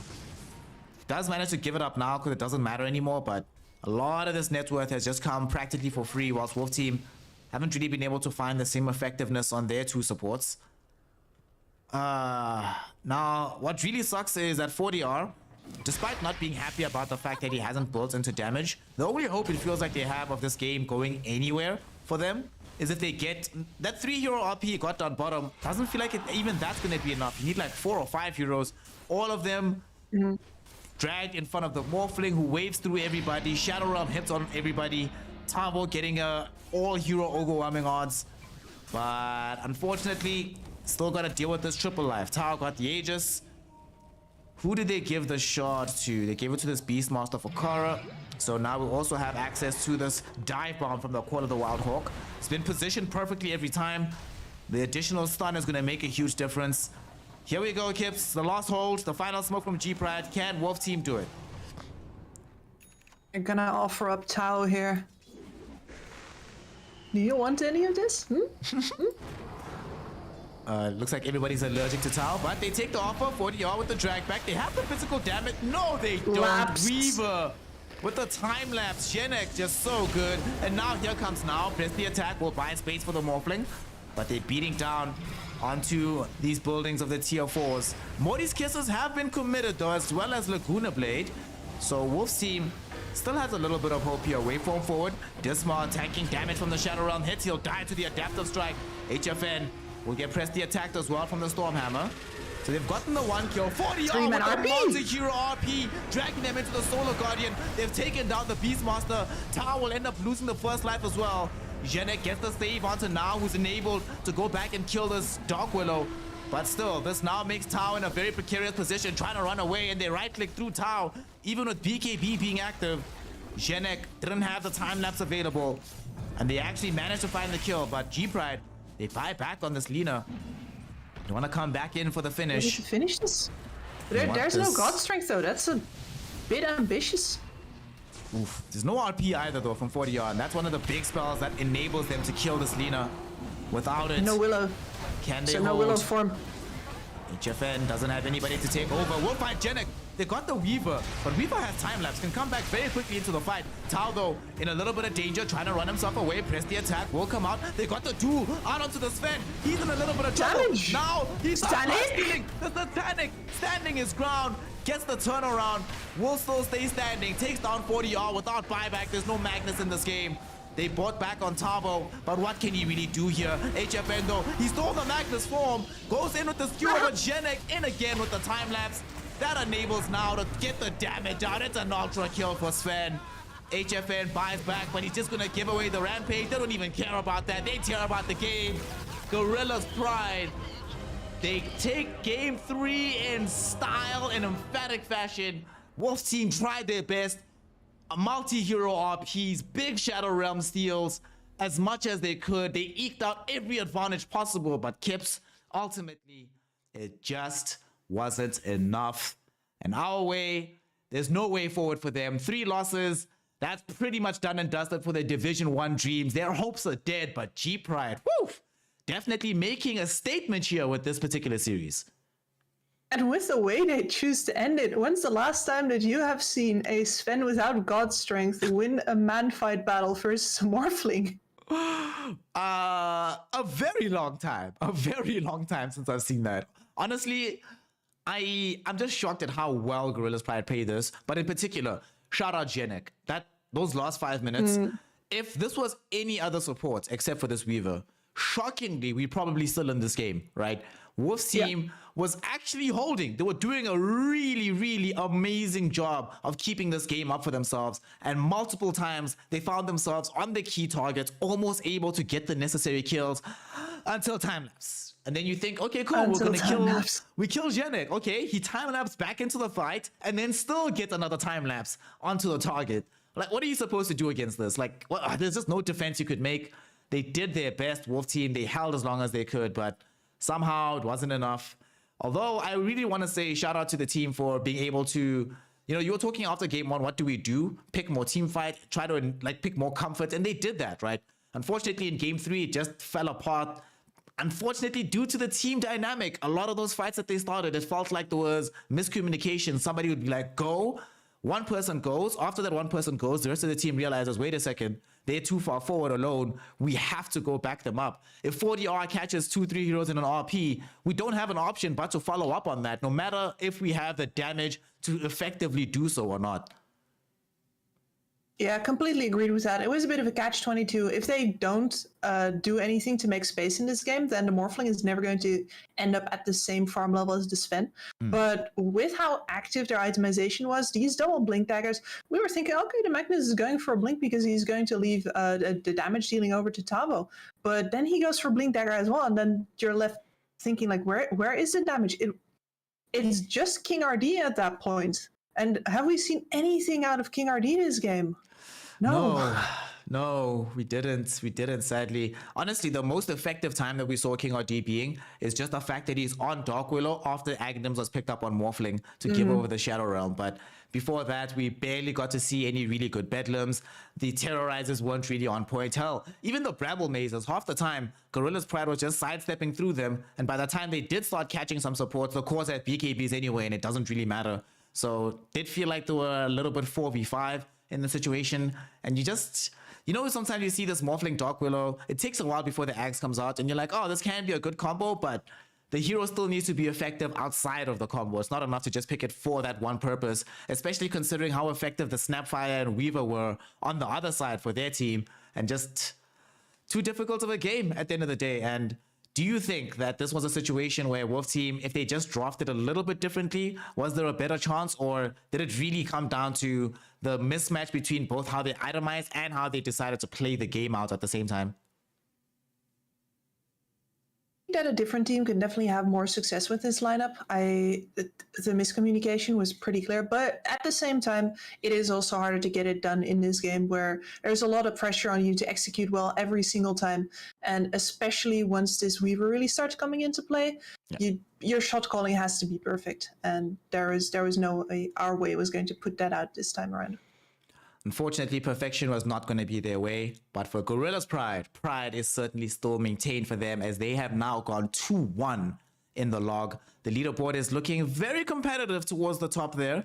There's a couple of teams that now are starting to sweat a little bit. Only 2 slots are available for promotion to Division 1. Very competitive scene here in South America. So now Gorillaz Pride can rest on their laurels, be happy with this win, and prepare for their next outing. Unfortunately, though, for Wolf Team, their way is done.